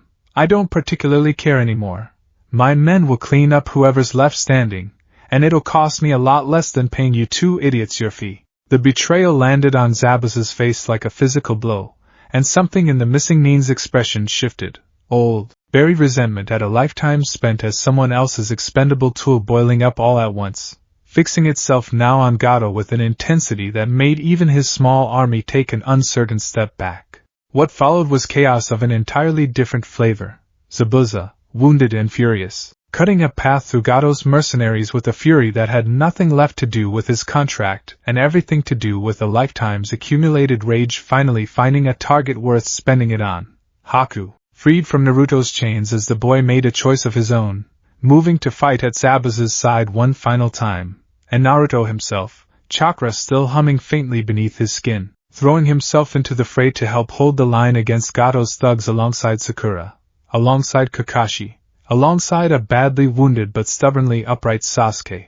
It ended, in the end, the way these things sometimes do, with Zabuza, mortally wounded, cutting Gato down in a final act that cost him everything he had left, and with Haku's fate resting on choices that this story isn't quite finished telling yet. The mercenaries, leaderless and staring down a genin team that had just watched 2 of Konoha's own tear through an army without flinching, broke and scattered before the fight could claim anyone else. And on the ruined, battle-scarred surface of that half-finished bridge, as the sun finally broke properly through the fog for the first time in days, Naruto Uzumaki sat down hard, exhausted down to his bones, and understood, with a clarity that hadn't been there 4 chapters, 4 days, 4 crises ago, that whatever had been sealed inside him wasn't finished cracking open. Not even close. Kakashi didn't say anything about the chains on the walk back to Tazuna's house. He didn't say anything about them that evening, either, or the morning after. Watching his youngest student wolf down a bowl of grilled fish with the same bottomless appetite he'd had before any of this started. Like nothing at all had changed. But that night, once the household had gone quiet and the genin were all safely asleep, Kakashi sat alone at the kitchen table with a scroll, a brush, and a report he'd been putting off writing for 2 full days, because he knew exactly what it would set in motion the moment it reached Konoha. To the third Hokage, he began, and then paused, brush hovering, choosing his next words with more care than he'd given almost anything in years. There is something happening with Naruto Uzumaki that requires your immediate attention. Somewhere many miles away, in a hot spring town he'd wandered into purely by accident, a white-haired man with a notebook and an unfortunate habit of peeking through fences would, in exactly 4 days' time, feel an unmistakable, unfamiliar pulse of chakra ripple faintly across his senses from the direction of wave country, chakra that felt, impossibly, achingly familiar, like an echo of someone he hadn't thought about directly in over a decade. He would set his notebook down. And for the first time in a long while, Jiraiya of the Sannin would decide that a diversion to the land of waves was worth interrupting his research for. The bridge was finished 3 days after Gato fell. Not entirely, not in the grand, gleaming way Tazuna had originally envisioned it. Funding was still tight, materials still scarce, and half the town's able-bodied workers were more interested in celebrating their sudden freedom than in hauling lumber. But enough of it stretched across the water now that a person standing on one shore could, for the first time in longer than anyone in Wave cared to remember, see all the way to the other side without a boat. Haku's fate had settled the way these things sometimes settle in a shinobi's world, quietly, with more grief in it than triumph. He'd survived the battle on the bridge, badly wounded, and in the days that followed, something in him that had spent his whole life defined entirely by usefulness to Zabuza had cracked open in a very different way than Naruto's chakra had. Zabuza, in his final hours, had said more to the boy in a few broken sentences than he had in years of silence, and whatever peace passed between them in that moment was theirs alone to keep. What was left of Zabuza's crew, the handful of subordinates who'd trailed him out of loyalty rather than payment, had taken Haku with them when they left, promising, in the awkward, unpracticed way of hardened shinobi trying to be gentle, that they'd help him find something worth living for now that Zabuza no longer needed protecting. Naruto thought about that boy a lot, in the days that followed. About mirrors and Saban and a quiet voice in a meadow full of wildflowers, saying that having someone precious to protect was what made a person strong. He thought about it enough that Sakura started giving him worried looks whenever he went quiet at dinner, which, for Naruto, was rare enough to be alarming on its own. The village threw them a small farewell on the morning Team 7 finally set out for home. Tsunami's cooking, Inari's grudging, red-eyed goodbye that he insisted absolutely was not crying, and Tazuna's booming announcement, delivered with the pride of a man who'd earned the right to be dramatic about it, that the bridge would be named the Great Naruto Bridge, in honor of the loud, orange-clad genin who'd apparently convinced an entire town that heroes were still allowed to exist. "They're naming a whole bridge after me?" Naruto said for probably the 15th time, grinning so hard his face had to hurt. "A whole bridge? It's not that big a bridge," Sasuke muttered, though even he couldn't quite keep the corner of his mouth from twitching upward. "It's a bridge, Sasuke. An actual, real, permanent bridge with my name on it."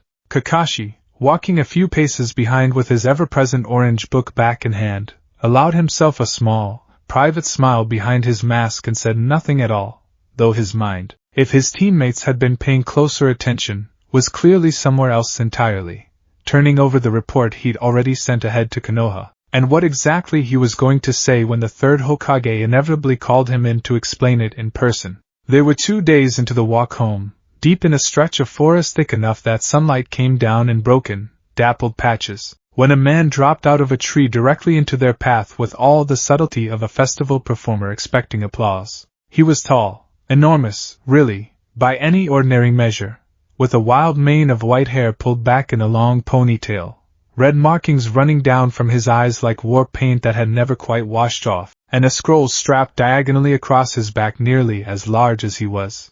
He struck a pose that suggested he'd practiced it in front of a mirror more than once, one hand on his hip, the other raised dramatically toward the sky. "Behold!" the man announced, to an audience of 4 extremely unimpressed shinobi and 1 bridge builder who'd already started walking around him. "The great and mighty Toad Sage, master of Jiraiya," Kakashi said, not even bothering to look up from his book. "What are you doing out here? Last I heard you were somewhere near the hot springs, doing research." The dramatic pose deflated slightly.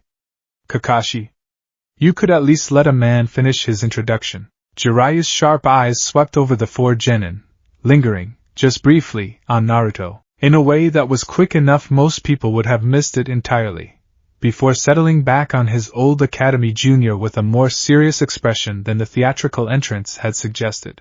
"I felt something a few days back. Chakra signature I haven't felt in 12 years, coming from the direction of Wave Country. Figured I'd come take a look." Something in Kakashi's posture shifted, subtle but immediate.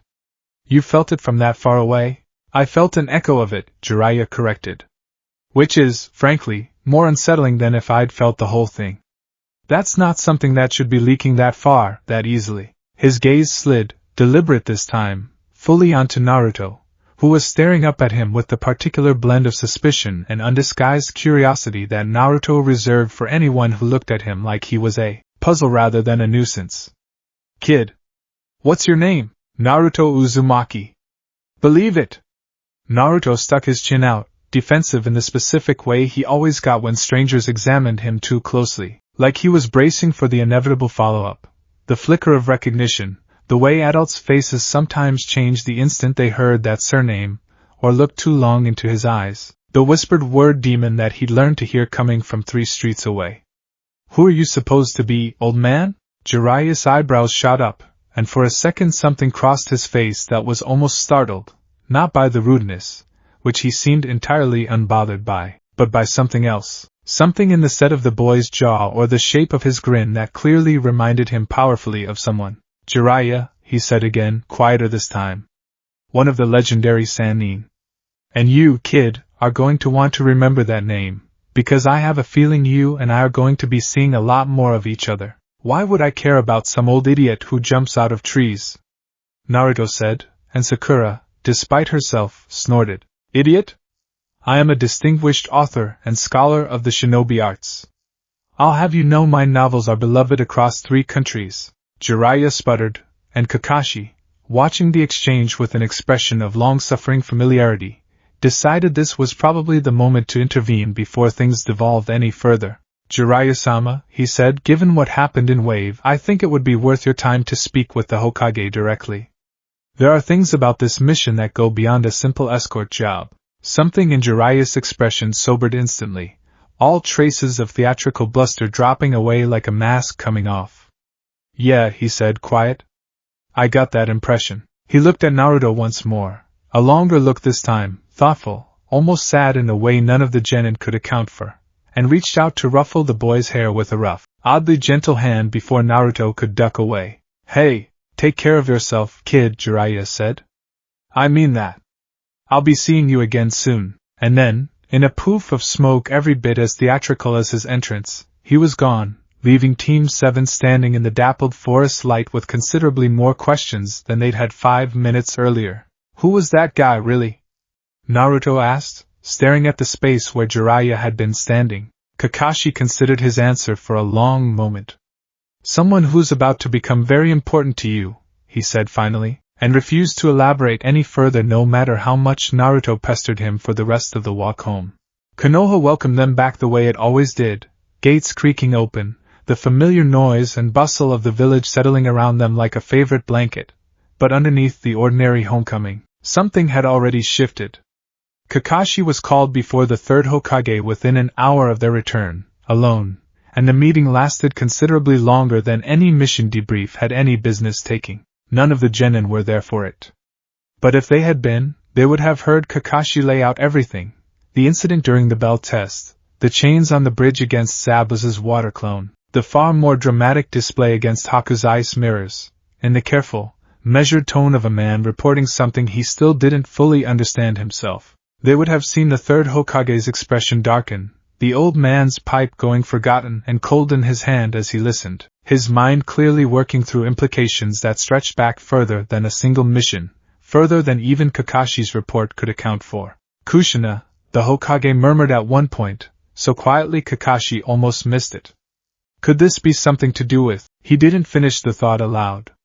But he made a decision in that room that would ripple through the next several years of Naruto's life. Though the boy himself wouldn't learn the specifics of it for a long while yet, a discreet increase in surveillance around Naruto's apartment and training grounds, ostensibly for his protection, a formal, careful letter dispatched to the sealing archives buried deep beneath the Hokage's tower, requesting anything at all related to unusual Uzumaki chakra development, and a quiet, private summons for Jiraiya, the moment he arrived in the village, to discuss something the old man clearly didn't want written down anywhere that could be read by the wrong eyes.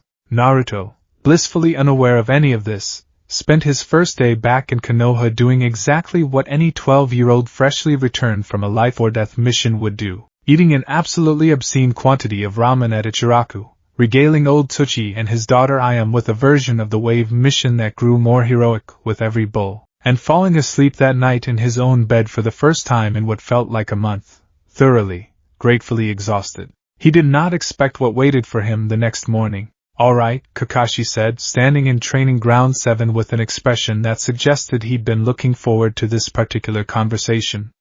Tree climbing was foundational. "Today, we move on to water walking." "Water walking?"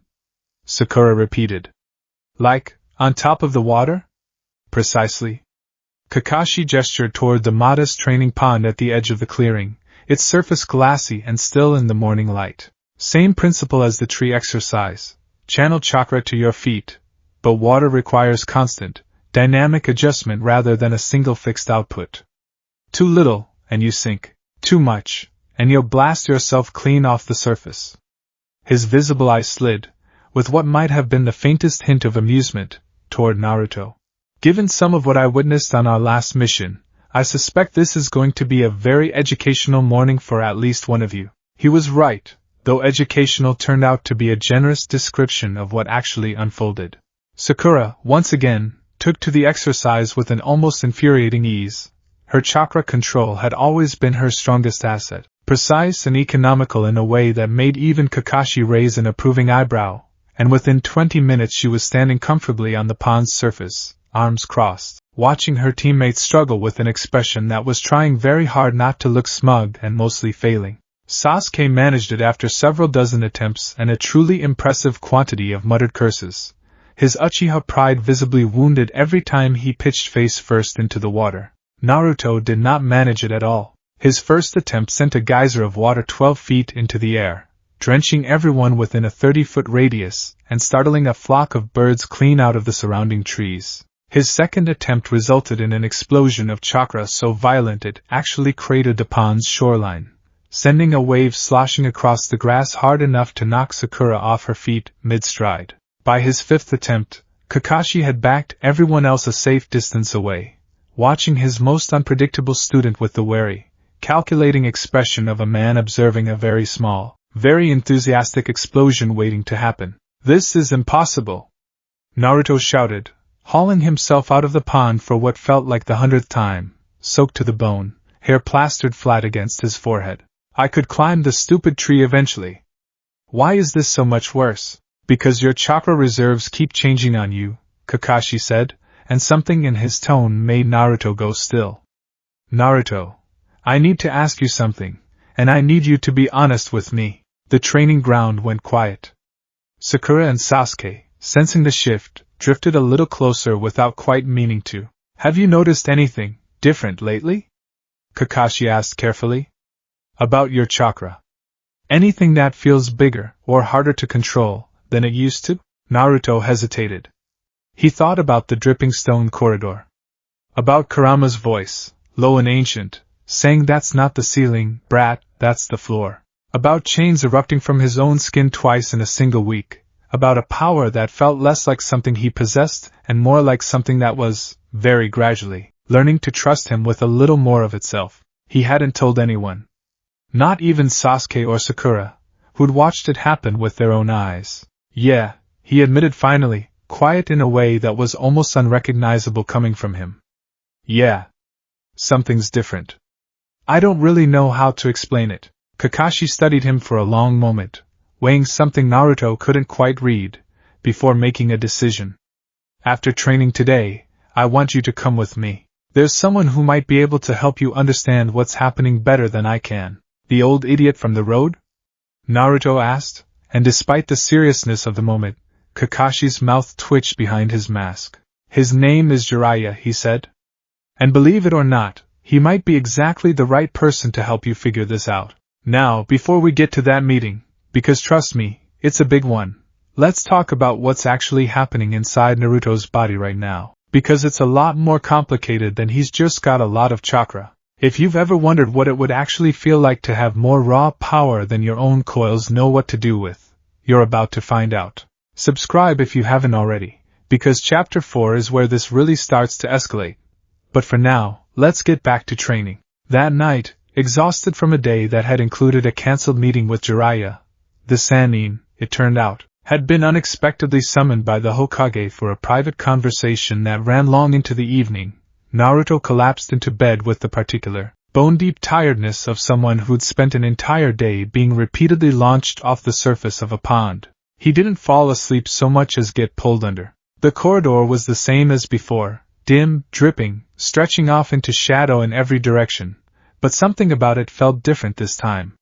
The water at his ankles seemed higher, the pipes overhead groaned more loudly, as though whatever ran through them was under greater pressure than it had been the last time he'd stood here. You're back, Kurama's voice rumbled, and Naruto turned to find the massive form settled closer to the bars than usual, red eyes tracking him with an intensity that felt less predatory than it had the first time, and more like genuine, focused attention. Yeah, Naruto said, wading closer.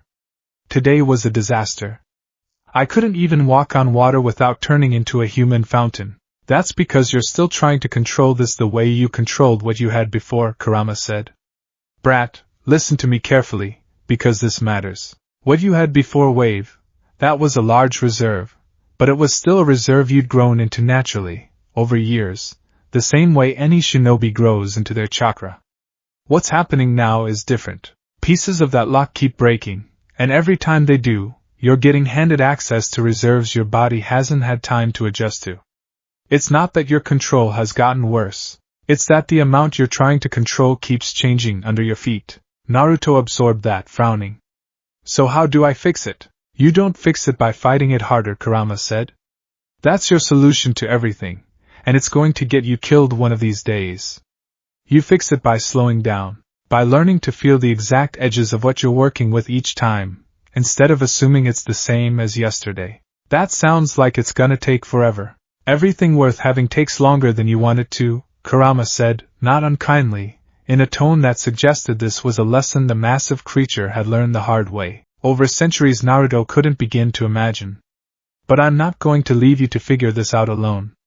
Not anymore. Every night, brat, you're going to come here, and we're going to work through it together, piece by piece, edge by edge, until you can feel the shape of your own chakra as easily as you can feel your own hand. Something in Naruto's chest loosened at that, a knot he hadn't fully realized he'd been carrying, the old, familiar ache of facing something enormous entirely alone, easing just slightly at the idea that, for the first time in longer than he could remember, he wasn't going to have to.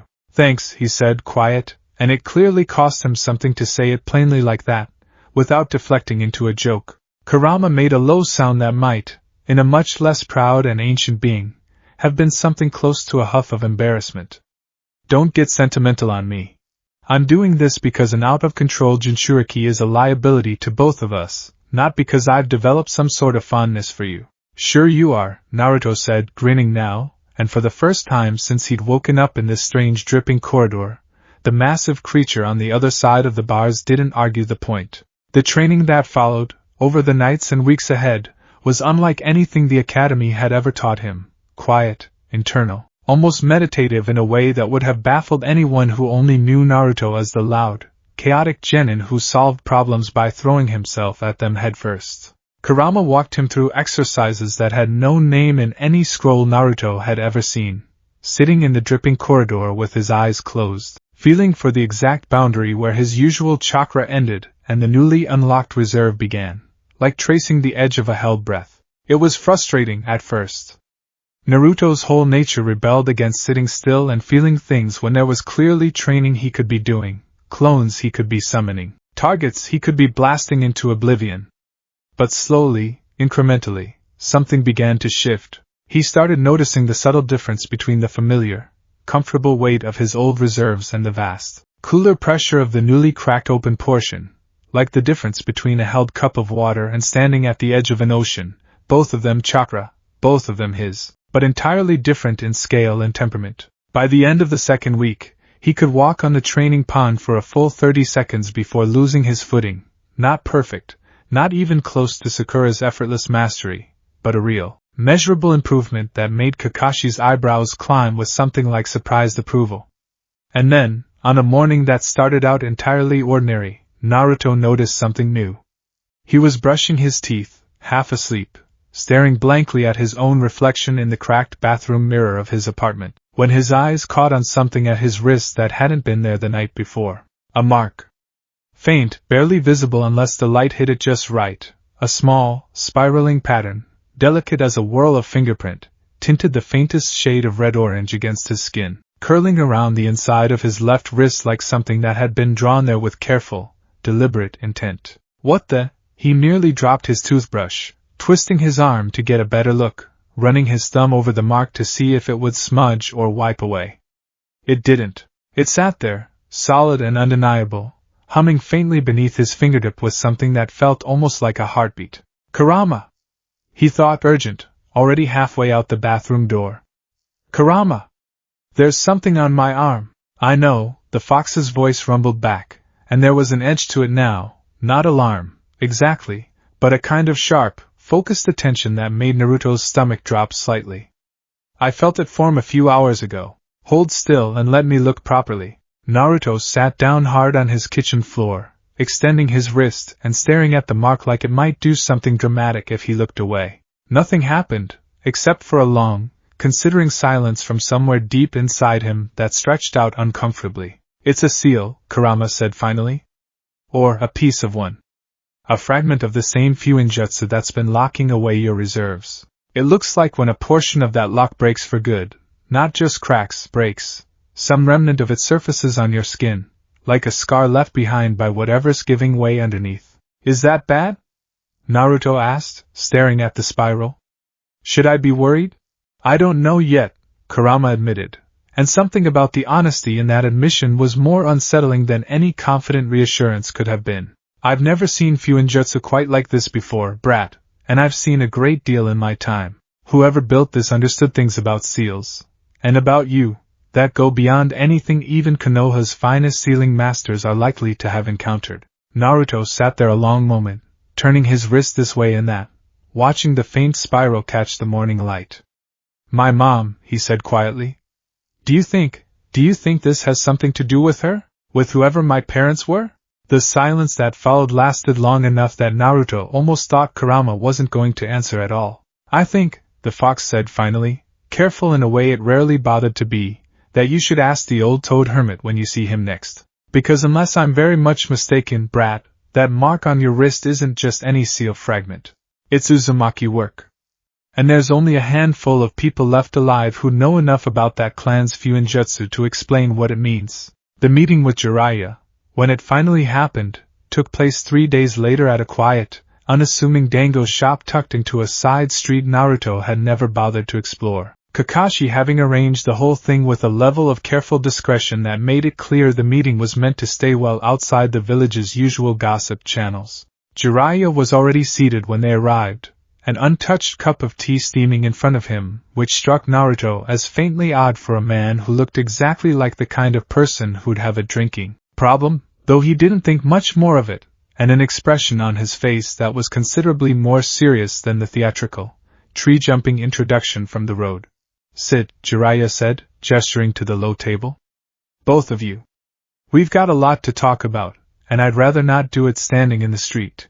Naruto sat, more subdued than usual, one hand unconsciously covering the spiral mark on his wrist beneath his sleeve. Kakashi took the seat beside him, arms crossed, watching the exchange with the careful attention of someone ready to intervene at the first sign of trouble, though it was clear from his posture that he trusted Jiraiya more than his earlier teasing had suggested. The Hokage filled me in on everything, Jiraiya said, without preamble.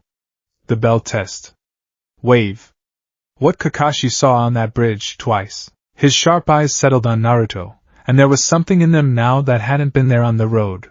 A weight, a history. The look of a man staring at something that mattered to him a great deal more than a stranger's chakra anomaly had any right to. And I've got a theory about what's causing it. But before I get into that, I need you to show me something. That mark you're hiding under your sleeve. Naruto's head snapped up.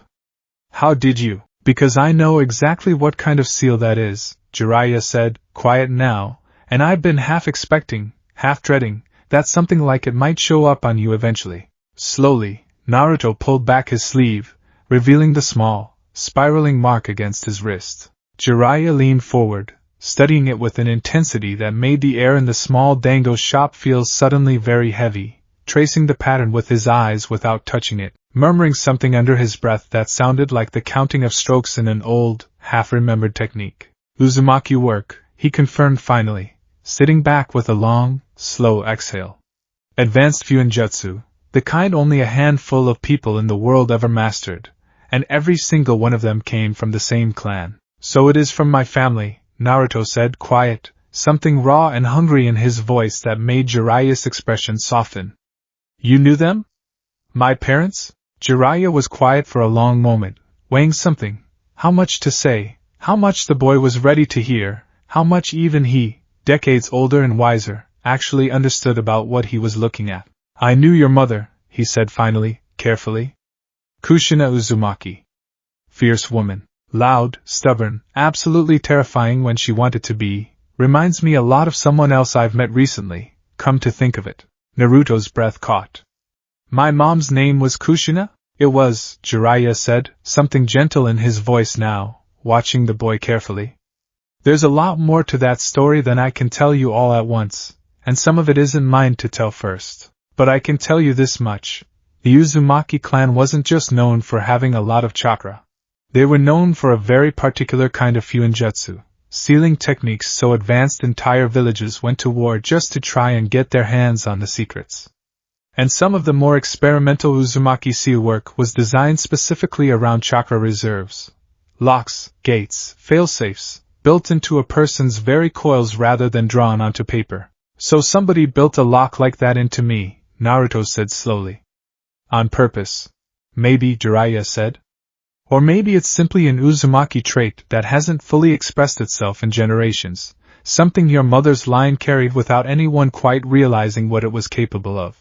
Fuinjutsu that intricate doesn't just happen by accident, but whether it was placed deliberately, at the moment of your birth, or whether it's something baked into your bloodline itself, waiting for the right conditions to trigger that, kid, I honestly don't know yet. He reached into his robes and withdrew a small, worn notebook, not, Naruto noted with some relief, the same one he'd been scribbling in on the road, which even he could tell wasn't the kind of book meant for children, and began sketching the spiral pattern from Naruto's wrist with quick, practiced strokes. Here's what I do know, Jiraiya went on, still sketching. Whatever this is, it's not going to stop cracking open just because we want it to slow down. Kakashi's told me what triggered each incident so far, and if I'm reading the pattern right, this isn't random. It's responding to something specific in you. Desperation? Loyalty. The moment you stop fighting for yourself and start fighting for someone else. Naruto blinked. That's exactly what Kurama said. Something flickered across Jiraiya's face, surprise quickly masked, at the casual, familiar way the boy had just referenced the single most dangerous being sealed inside him. You're talking to the fox? He talks to me, Naruto corrected. Started after the bell test. He's been helping me with chakra control at night. Jiraiya and Kakashi exchanged a long look over the top of Naruto's head, a look that carried an entire conversation neither of them said aloud, weighing implications that went far beyond a 12-year-old's chakra reserves and into questions about seals, about bloodlines, about a Jinchuriki relationship that was developing in ways either of them had ever heard of before. All right, Jiraiya said finally, closing his notebook with a decisive snap. Here's what's going to happen. I've got some things I need to look into. Old Uzumaki records, if any of them survived, and a few contacts who might know more about this kind of seal work than I do. In the meantime, he fixed Naruto with a look that was, for the first time since they'd sat down, almost entirely serious, stripped of any theatrical bluster at all. I want to train you, not constantly. I've got responsibilities that pull me away from the village more often than I'd like. But whenever I'm around, you and I are going to work on this together. Chakra control, first and foremost. Whatever else is buried in that seal is going to have to wait until you can actually handle what's already loose. Naruto stared at him, something bright and hopeful and almost painfully young flickering across his face. You'd really do that? Train me? Kid, Jiraiya said, and something in his voice went rough around the edges. Your mother was one of the people I cared about most in this world, and your father. He stopped himself, visibly, biting back whatever he'd been about to say next with the air of a man who'd nearly given away something enormous before he was ready to. Let's just say I owe it to both of them to make sure you turn out all right. So yeah? I'm in. That night, for the first time in weeks, Naruto slept without dreaming of the dripping corridor at all. Just deep, dreamless, exhausted sleep. The particular kind that comes after a day carrying more emotional weight than a person quite knows how to process. He woke the next morning to sunlight streaming through his window, the spiral mark on his wrist a little more visible than it had been the day before, and a feeling in his chest that he didn't have a name for yet, but that felt, unmistakably, like the beginning of something. He had a name now. Kushina. A piece of his mother, however small, however incomplete. He had a teacher who'd known her, gruff and strange and prone to disappearing for suspiciously long stretches, but a teacher all the same. Someone who looked at him and saw more than just an orphan or a Jinchuriki or a loudmouth troublemaker. And he had a lock still cracking, still growing, wound so tightly into the deepest parts of him that not even the greatest sealing minds in the village could say for certain what would happen when it finally broke all the way open. Whatever it was, whatever it meant, Naruto decided, lying in bed, staring at the spiral on his wrist, listening to the familiar sounds of Konoha waking up outside his window. He wasn't going to be afraid of it. He was going to be ready for it. The month leading up to the Chunin exams passed in a blur of training that would have exhausted 3 ordinary genin combined. Jiraiya, true to his word, made time whenever he could, vanishing for days at a stretch on business he refused to fully explain, then reappearing without warning to drag Naruto out to some remote training ground before the sun had even properly risen. His methods were unorthodox, to put it mildly. He had Naruto balance on the surface of moving water while dodging thrown pebbles. He had him meditate for hours at a stretch, hunting for the exact boundary where his newly unlocked reserves began, the way Kurama had first taught him, except now with an added layer of external pressure that made the exercise considerably less peaceful. He introduced the beginnings of elemental chakra theory, wide affinity testing with a slip of specially treated paper that split cleanly down the middle the very first time Naruto channeled chakra into it, which sent Jiraiya into a fit of muttering about of course it would be wind, just like her that Naruto pretended not to notice. Who's her? Naruto asked, not for the first time. Someone I'll tell you about when the timing's right, Jiraiya said, which was becoming something of a running theme in their relationship, and one that frustrated Naruto more with every passing week.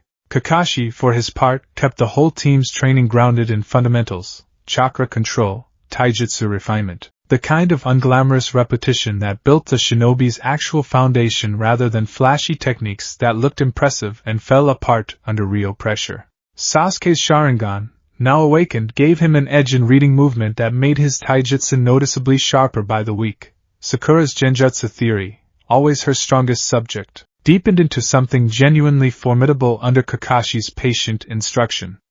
And Naruto kept cracking, slowly, incrementally, closer to whatever lay at the bottom of that locked well inside him.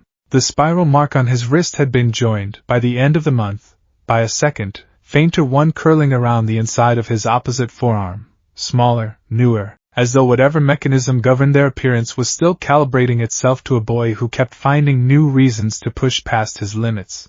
Kurama monitored the marks with the focused, slightly unnerved attention of someone watching an experiment they hadn't designed and didn't fully trust. 2 now, the fox had said the night the second mark appeared, studying it through Naruto's own eyes in the dim, dripping corridor of his mindscape. Each one further along than the one before it. Whatever's counting down inside you, brat, it's not slowing. Is that bad? Naruto had asked, same question he always asked, same uncertain answer waiting for him. I don't know yet, Kurama had admitted again. But I intend to be paying very close attention when the next one shows up. He wouldn't have to wait long. The Chunin exams began the way all such things do in Konoha, with a room full of genin from every corner of the shinobi world crowded shoulder to shoulder, nerves crackling in the air like static before a storm, and one very large, very obvious genjutsu cast over the whole scene by a pair of disguised Konoha jonin meant to weed out anyone too green to notice they were being tested from the moment they walked in. Naruto noticed the genjutsu almost immediately, not through any particular skill of his own, but because Kurama, watching through his eyes with the proprietary interest of a creature that had recently taken to treating Naruto's well-being as something worth protecting, pointed it out before Naruto had even finished scanning the room. Genjutsu, the fox murmured. The numbers on that board are false. Whoever's running this exam wants to see who catches it. Naruto elbowed Sasuke, who'd clearly noticed the same thing through his own sharper senses, and the two of them exchanged a look that passed for teamwork between rivals who still hadn't quite settled on what to call their relationship. The written exam that followed was, on the surface, a study in impossible questions designed for genin who had no business answering them, questions so far beyond a genin's actual curriculum that the entire test was, in truth, a test of something else entirely. The courage to cheat well enough not to get caught, and the wisdom to know when a battle wasn't worth fighting alone. Naruto, predictably, understood almost none of the actual questions, and equally predictably, refused to give up until the exam's proctor, a scarred, intimidating man named Ibiki Marino, forced the issue with the 10th question so psychologically brutal, an ultimatum wrapped in the threat of a lifetime ban from ever taking the Chunin exams again, that half the room folded on the spot. Naruto's hand went up before Ibiki had even finished laying out the stakes. I don't care, he announced loud enough that the whole room turned to look at him. Even if I fail 100 more times, I'm gonna become Hokage without ever running away. Believe it! It was, in the end, exactly the kind of declaration Ibiki had been hoping somebody would make. A spark that reignited the resolve of half the room and secured Naruto's place in the exam not through any answer he'd written, but through the simple, stubborn refusal to accept that fear of failure should ever be allowed to define him. Enko Midarashi, the exam's second proctor, arrived through a window in a flying kunai and a burst of theatrical menace to announce the next stage, and Team 7, along with the surviving genin teams, found themselves standing at the edge of Training Ground 44 less than an hour later, a stretch of dense, towering forest so thick with danger that everyone simply called it by its other name, the Forest of Death. All right, listen up, Enko called out, standing in front of a chain-link fence that stretched off into the trees in either direction, a hungry grin on her face that suggested she found the whole situation considerably more entertaining than the genin currently sizing up their impending doom. This next stage is a survival exercise. Each team gets one scroll, either heaven or earth, and you need both to reach the tower in the center of the forest within 5 days. Steal the scroll you're missing from another team, however you have to. And here's the fun part, her grin widened. People die during this stage. Every single year. So if you're not prepared to fight for your life, turn back now. Nobody turned back. Of course nobody turned back. Team 7 received an earth scroll, tucked it away with Sakura designated as its keeper, and took their position at gate number 12 among the ring of entrances circling the forest's perimeter. The gate swung open on Enko's signal, and 39 genin teams vanished into the green, dangerous dark all at once, the forest swallowing them whole. The first day passed in tense, careful movement, Team 7 sticking to the treetops where possible, avoiding open ground, Sasuke's Sharingan proving invaluable for spotting ambushes before they could spring. They avoided 2 separate confrontations through sheer caution, watched from a distance as another team was sent scrambling by something enormous and multi-legged that none of them cared to investigate further, and made camp that first night in an uneasy, watchful silence, taking turns on watch while the forest around them rustled with sounds that were better left unidentified. It was on the second day that everything changed. They'd stopped near a small clearing to rest and reassess their route when the wind shifted, subtly at first, a change in temperature and pressure that made the hair on the back of Naruto's neck stand up before he consciously understood why. Something's here, Kurama's voice snapped through his mind, sharp and urgent in a way the fox rarely bothered to be. Something big. Get your team moving now. Naruto opened his mouth to relay the warning, but he was already too late. A powerful gust of killing intent-laced wind tore through the clearing, and out of the swirling debris stepped a figure that made every instinct in Naruto's body scream at once. A pale, unnaturally elongated man with slitted golden eyes, disguised in the borrowed skin of what had once been a grass shinobi, a tongue that flicked unnervingly long past thin, cruel lips. My, the figure said, voice smooth and sibilant, sliding over the 3 genin with the unhurried appraisal of a predator that had already decided the outcome of this encounter, and was simply enjoying the process of getting there. What an interesting little team Konoha's put together this year. Who are you? Sasuke demanded, kunai already in hand, positioning himself protectively in front of Sakura on pure instinct. Just another genin, taking my exam like everyone else, the figure said, and the lie was so transparent, so almost bored in its delivery, that it was somehow more unsettling than a direct threat would have been. Golden eyes slid toward Sasuke, lingering there with an intensity that made Sakura's grip tighten on her kunai. Though I admit, it's this one I came to see. Kurama's voice roared through Naruto's mind an instant before the attack came. Move, it wasn't enough warning. A massive wave of killing intent slammed into the clearing, thick and suffocating, pinning all 3 genin in place with a paralysis that had nothing to do with any physical restraint, and everything to do with the raw, overwhelming presence of something ancient and monstrous wearing a stolen human shape. Sakura's knees buckled entirely, terror closing around her throat. Sasuke's whole body locked rigid, sweat breaking out across his forehead despite the forest's cool shade. Even Naruto, chakra chains flickering faintly and uselessly beneath his skin, found himself frozen, lungs refusing to draw breath properly. The figure, Orochimaru, though none of them yet knew the name, moved through that frozen tableau with unhurried, predatory grace, closing the distance to Sasuke in a handful of casual steps. Such potential, Orochimaru murmured, almost fondly, reaching out with one long-fingered hand toward the paralyzed boy's neck.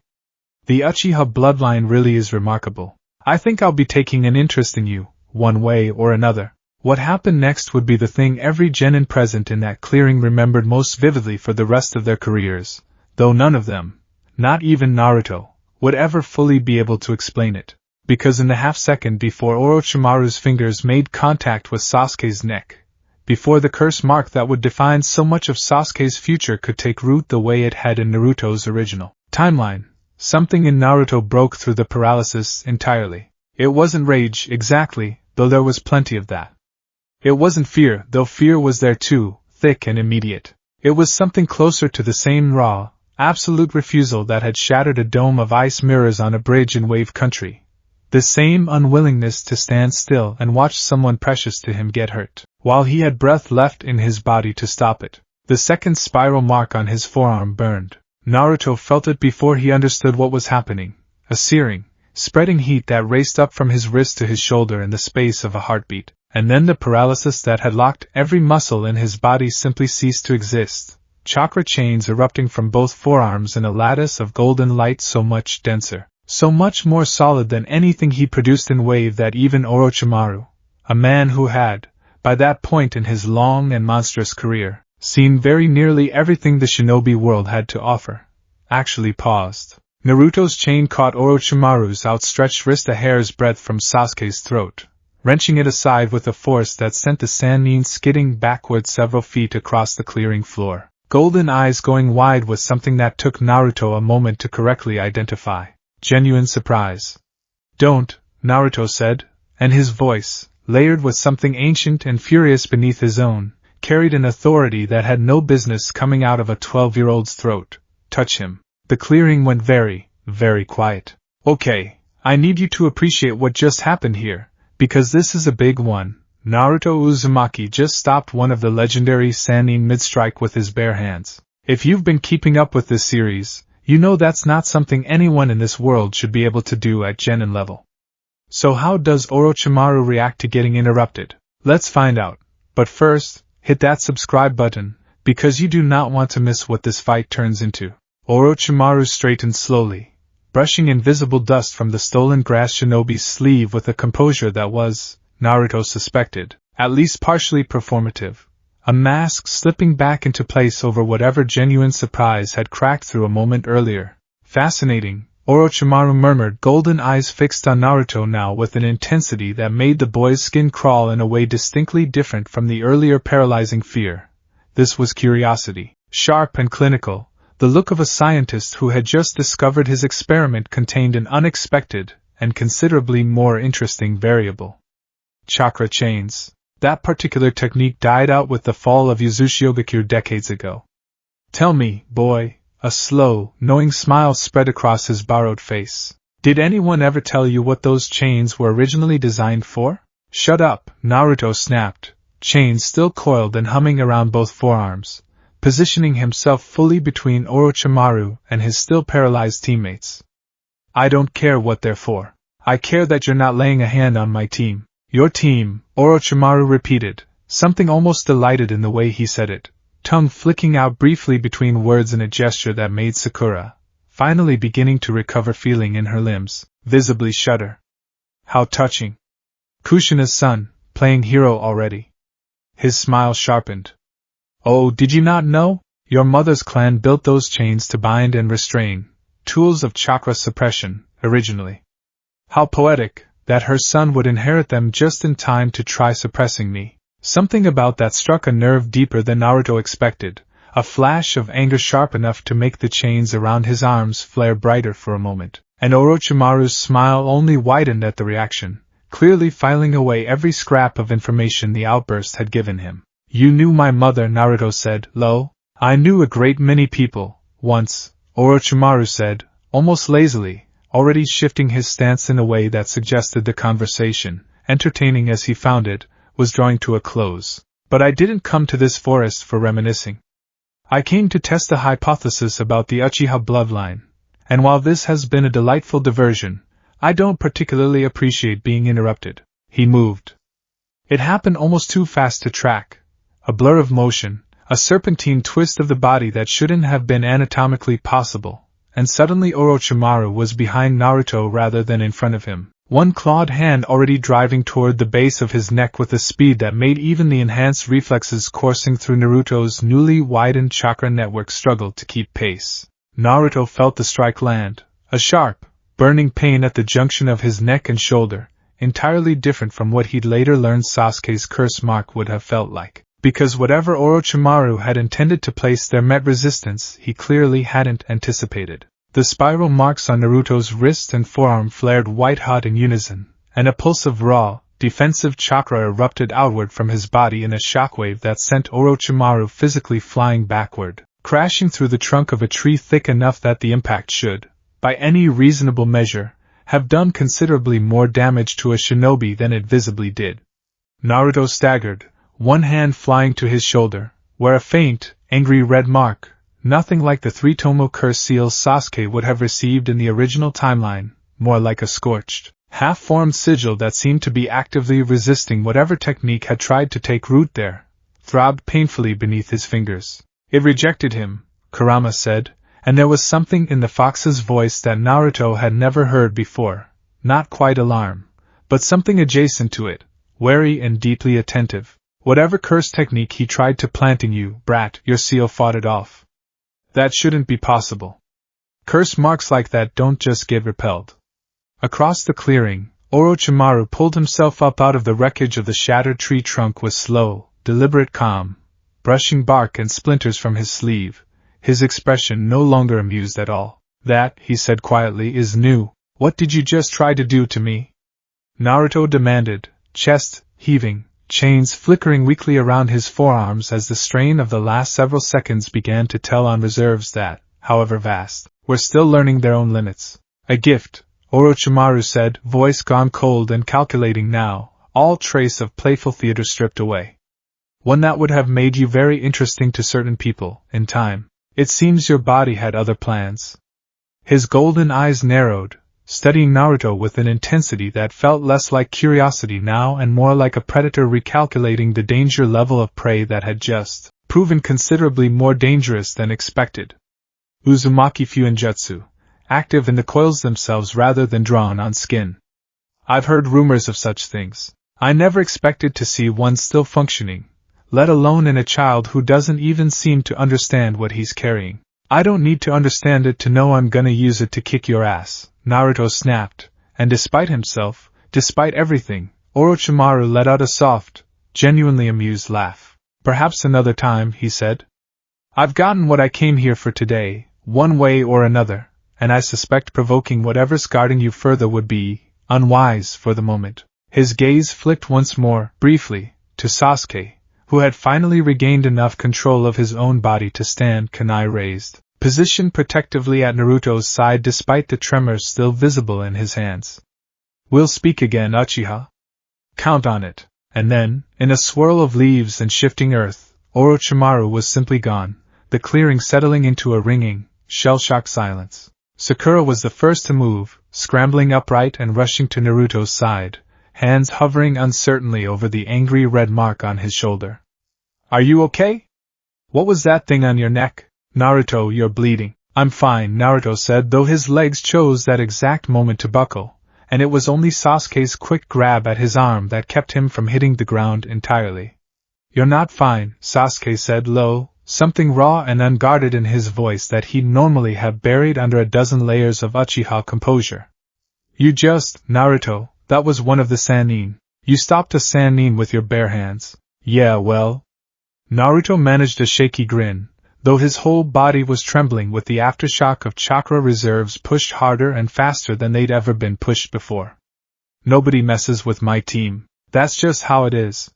Sasuke stared at him for a long moment, really stared, in a way he rarely allowed himself to look at anyone, and something in his expression shifted, subtle but unmistakable, the beginning of a respect that would take root and grow over the following years into something neither of them would have predicted on the Academy's graduation day. Thanks, Sasuke said finally, quiet, the word clearly costing him something significant to say plainly.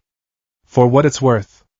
Thanks. They didn't dare stay in that clearing a moment longer than necessary. Whatever Orochimaru had planned, whatever piece of it had gone sideways against Naruto's resistance seal, none of them were foolish enough to believe he was finished with Team 7 yet, and the mark on Naruto's shoulder, throbbing dully beneath his jacket, was a grim enough reminder of how close the encounter had come to ending very differently. They found a defensible position an hour's travel away, deep within a tangle of oversized roots that provided decent cover, and made camp intense, exhausted silence. Sakura tended to Naruto's shoulder with what field medical training she'd managed to absorb from the academy, cleaning the wound and wrapping it carefully, her hands steadier now than they'd been in the clearing but her eyes still shadowed with the lingering fear of watching a Sannin nearly kill one of her teammates. That mark, she said quietly, once the makeshift bandage was secure. It's not going away.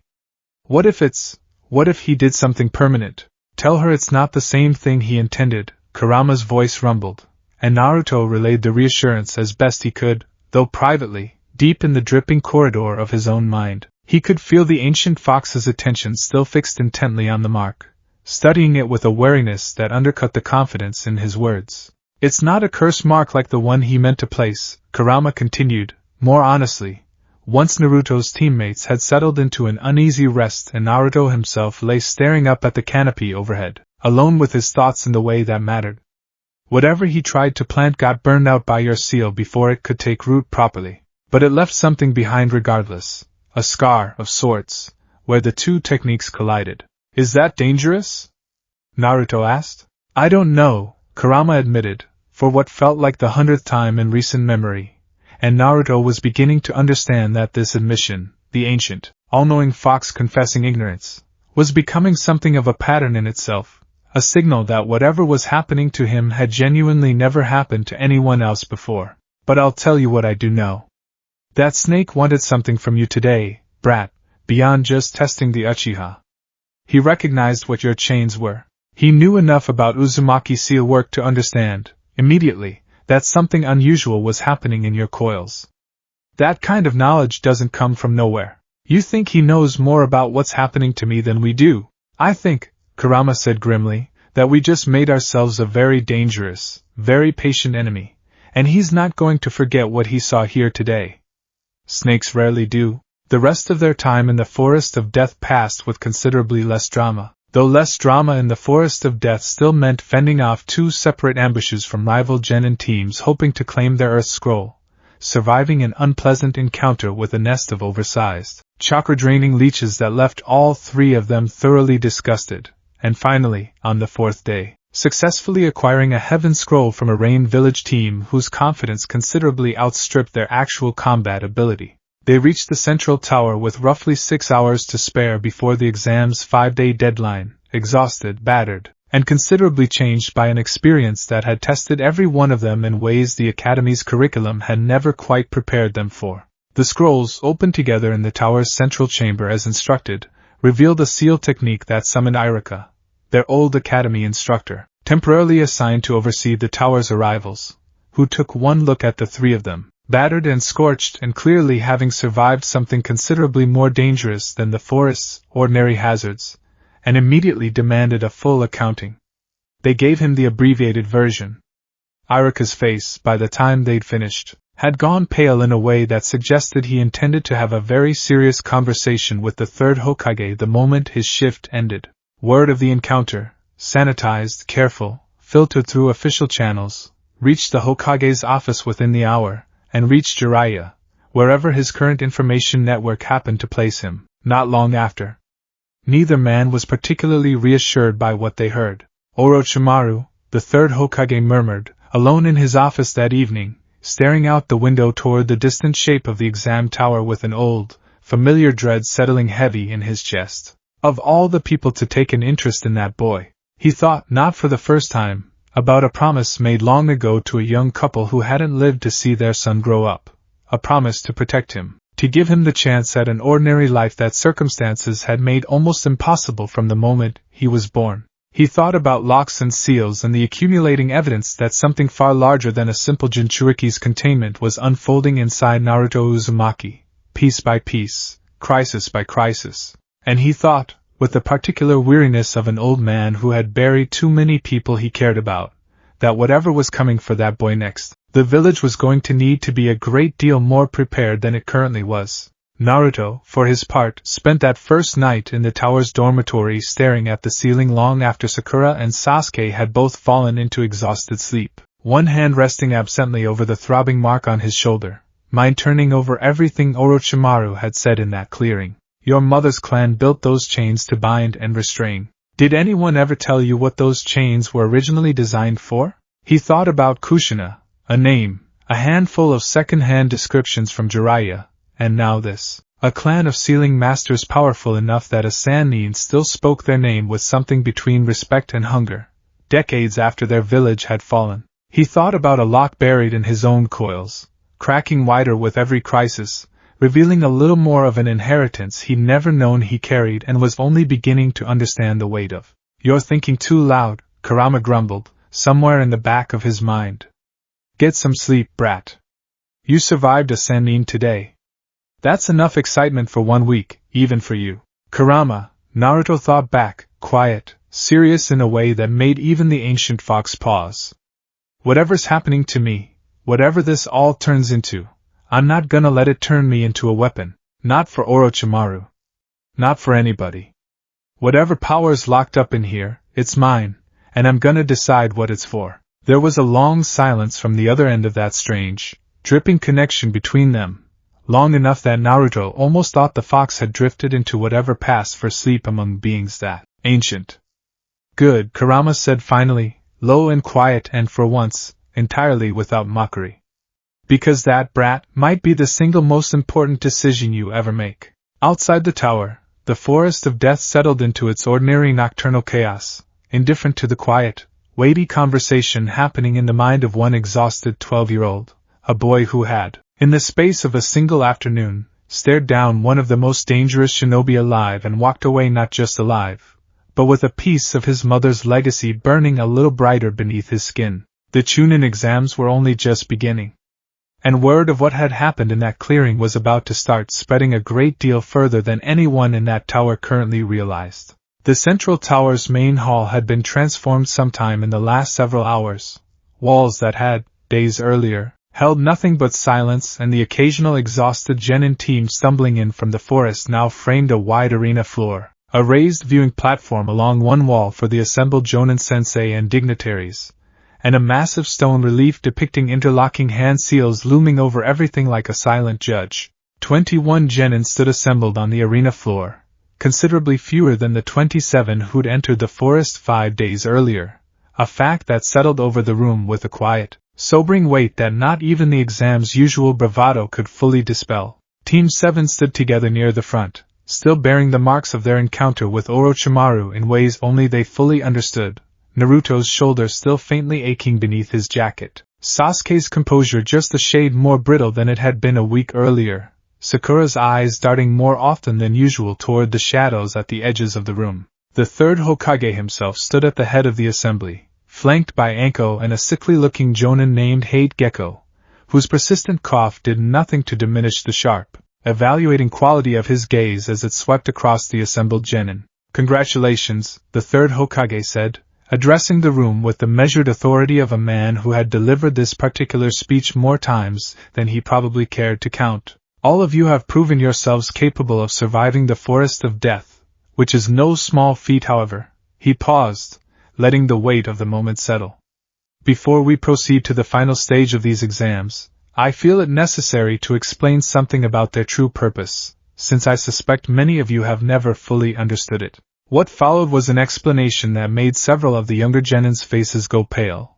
The Chunin exams, the old man explained, weren't merely a test of individual skill, but a carefully staged demonstration of Konoha's strength to the assembled dignitaries and shinobi of allied and rival nations alike, a piece of political theater as much as a competition, where victories and defeats alike carried weight far beyond the personal ambitions of the genin fighting them. "Given the number of you still standing," the third Hokage continued, "we'll be holding a preliminary round before the main exam, to narrow the field. Each match will be one-on-one, decided by the proctor.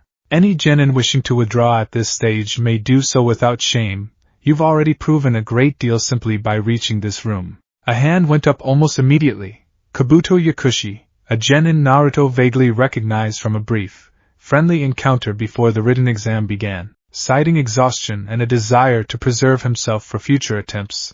The withdrawal drew little attention at the time. It would mean considerably more, in hindsight, to the very few people in that room who already suspected the boy's true allegiance. "Very well," Hate said, stepping forward, voice raspy around another cough. "The rest of you, a match board will now generate today's pairings at random. Please pay close attention." The board along the far wall flickered to life, names scrolling and shuffling in a blur before settling into the exam's first announced matchup, and the crowd's attention sharpened all at once. Sasuke Uchiha vs. Yoroi Akida. The fight, when it came, was tense in a way that had nothing to do with the outcome and everything to do with what everyone watching already knew about Sasuke's shoulder, the faint, angry mark still visible where Orochimaru's curse seal had tried and failed to take root, a detail that Kakashi, watching from the platform above with his arms crossed and his expression carefully neutral, was tracking with far more concern than he let show. Yoroi's chakra-draining palm technique proved genuinely dangerous in the fight's opening exchanges, and for a tense several seconds it looked as though the encounter might turn against Sasuke entirely, until a burst of speed and precision, honed by weeks of Kakashi's relentless taijutsu drilling, let Sasuke close the distance and end the match with a decisive kick that sent Yoroi crashing into the arena wall,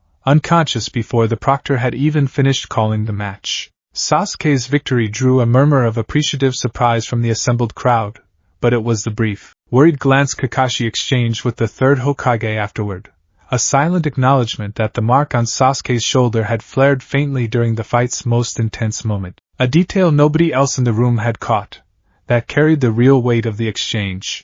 The board flickered again.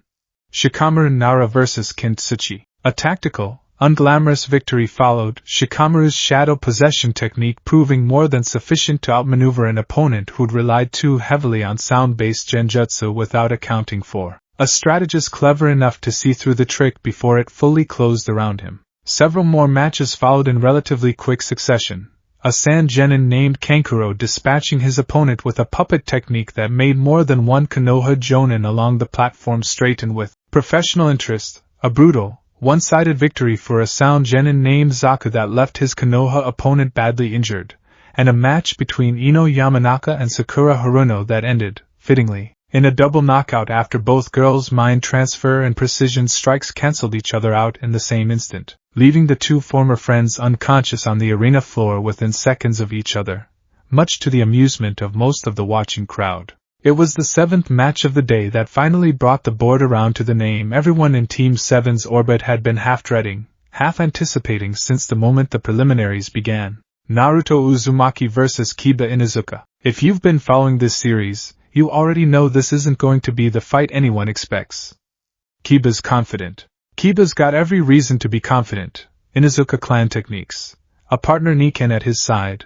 A solid reputation from the academy. What he doesn't know is exactly what he's about to be standing across from. Let's watch this happen.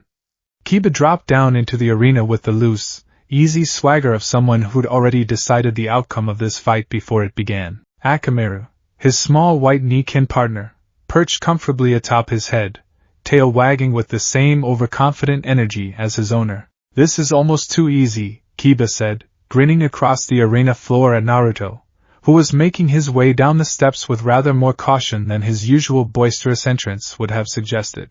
No offense, but everyone knows you're the dead last of our class. I almost feel bad.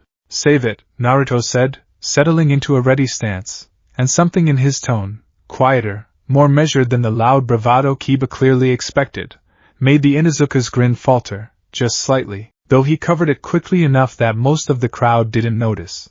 Kakashi, watching from the platform, felt his own posture straighten almost imperceptibly, a small, private smile tugging at the corner of his mouth beneath his mask. Jiraiya, who had made a point of slipping into the tower under a light transformation to observe the exam without drawing undue attention, leaned forward against the railing with the sharp, focused interest of a man about to see weeks of unconventional training put to its first real test. Begin! Hade called, stepping back. Kiba didn't waste time. Let's go, Akamaru. Man-beast clone. A puff of smoke transformed the small Niken into a near-perfect replica of Kiba himself, and the two of them dropped into synchronized four-legged stances, claws extending, a predatory grin spreading across both faces at once. Fang over fang! They came at Naruto like twin drills, spinning blurs of claws and chakra-enhanced speed that had, in the academy's sparring matches everyone present half remembered, proven more than capable of overwhelming opponents twice as skilled as Kiba given credit for. It was a technique built entirely around speed and surprise, and against the Naruto who'd walked into the forest of death 5 days earlier, it likely would have worked exactly as intended. But that Naruto had spent every night, since wave sitting in a dripping stone corridor, learning to feel the exact edges of chakra that used to overwhelm him entirely. That Naruto had walked away from a confrontation with one of the Sannin with a scar on his shoulder and a fierce, quiet resolve that had nothing left in it of the sloppy, chakra-wasting genin who'd once blasted himself backward off a tree trunk 20 times in a row. Naruto sidestepped the first spinning tackle with a precision that made Kiba's eyes widen mid-strike, chakra gathering to his feet not in the explosive, uncontrolled bursts of a month ago but in careful, measured increments, enough to enhance his speed and reflexes without the wasteful overflow that had plagued his early training. The second tackle, from Akamaru's transformed clone, he caught bodily, one hand closing around the projected claws with a grip strong enough to halt the spinning momentum entirely. The faint golden shimmer of chakra chains flickering, contained and controlled, just beneath his skin rather than exploding outward the way they had against Zabuza's clone. What? Kiba skidded to a stop, staring at his partner's clone held motionless in Naruto's grip. You're not supposed to be able to just stop that. I've been working on some stuff, Naruto said, and released the clone with enough force to send it stumbling backward, reforming into a startled, whimpering Akamaru a moment later.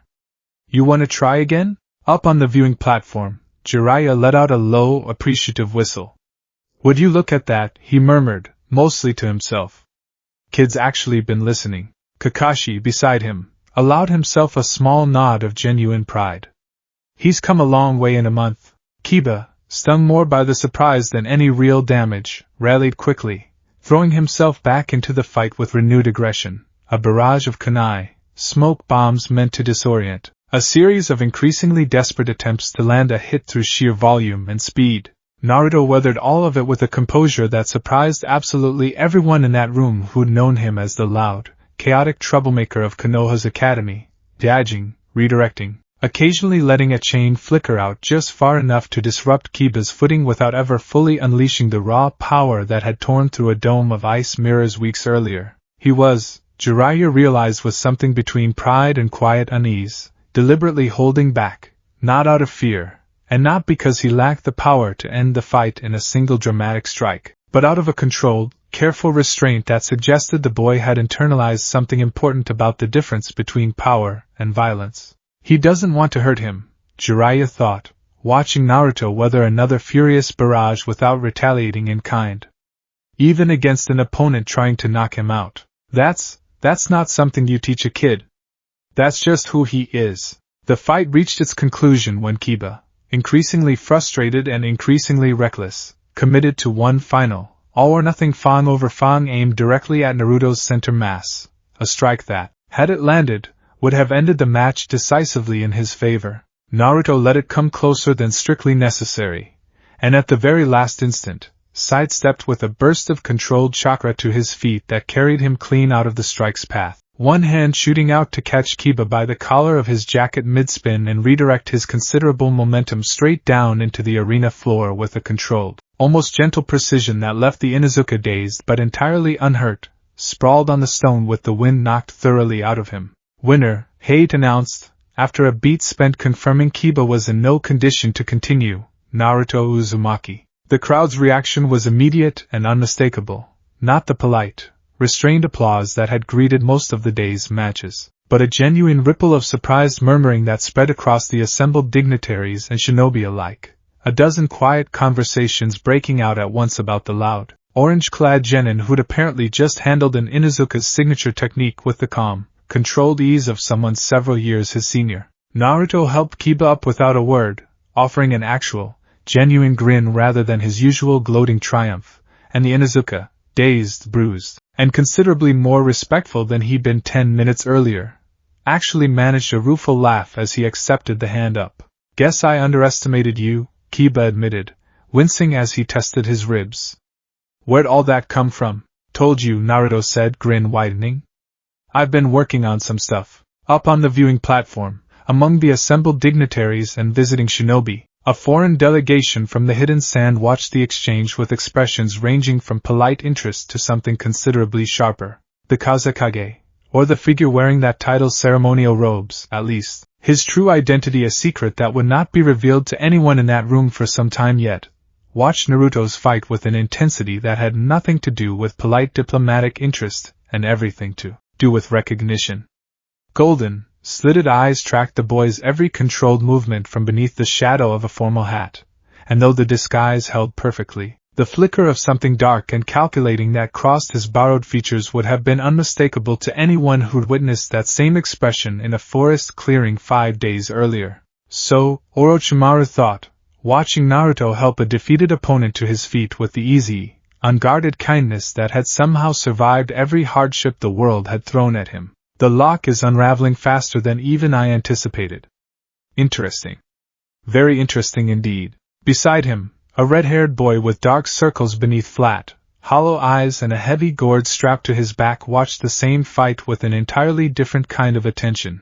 Cold, clinical. The assessment of a predator sizing up potential competition rather than potential prey. Gaara of the Sand said nothing throughout the exchange, but something in the set of his shoulders suggested that Naruto's name had just been filed away in a part of his mind reserved for very few people. Neither the Kazekage's borrowed identity nor the quiet menace radiating from the boy beside him drew particular attention from the rest of the assembled crowd. But in a shadowed corner of the platform, largely unnoticed by anyone not specifically looking for him, an old man in bandaged robes with a single visible eye watched the entire exchange with an entirely different kind of interest. Danzo Shimura had not attended a Chunin exam preliminary round in person for several years. His network of root operatives, embedded throughout the exam's infrastructure and among the watching crowd, ordinarily provided him with more than sufficient information without requiring his physical presence. But the reports that had reached him in the days following Team 7's encounter with Orochimaru in the forest, filtered, careful, deliberately vague reports, since Hiruzen's own network was considerably more secure than the old Warhawk usually gave his rival credit for, had been intriguing enough to warrant a personal look. He watched Naruto's fight with the same clinical detachment he brought to every strategic assessment, cataloging details that most observers in that room would never have thought to track: the controlled, deliberate restraint in every exchange, the precision of chakra output that no ordinary genin, however talented, should have been capable of producing after only weeks of unconventional training, the faint, barely visible shimmer of golden light that flickered across the boy's forearms in the fight's most intense moments before vanishing back beneath his skin. Uzumaki Fuinjutsu, Danzo thought, watching with the same cold calculation he'd once applied to assessing which of Konoha's assets were worth preserving and which were expendable in service of the village's greater strength.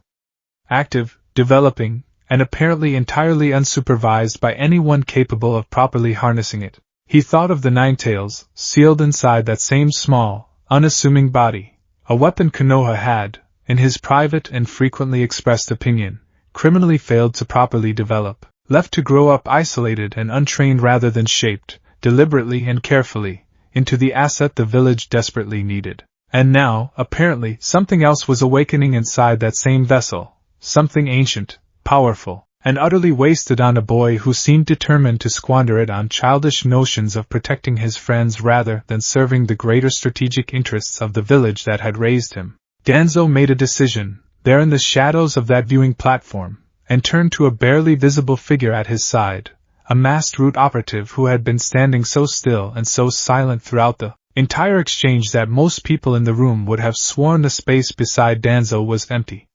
Increase surveillance on the Uzumaki boy, Danzo said, voice low enough that it wouldn't carry beyond the two of them. I want to know everything.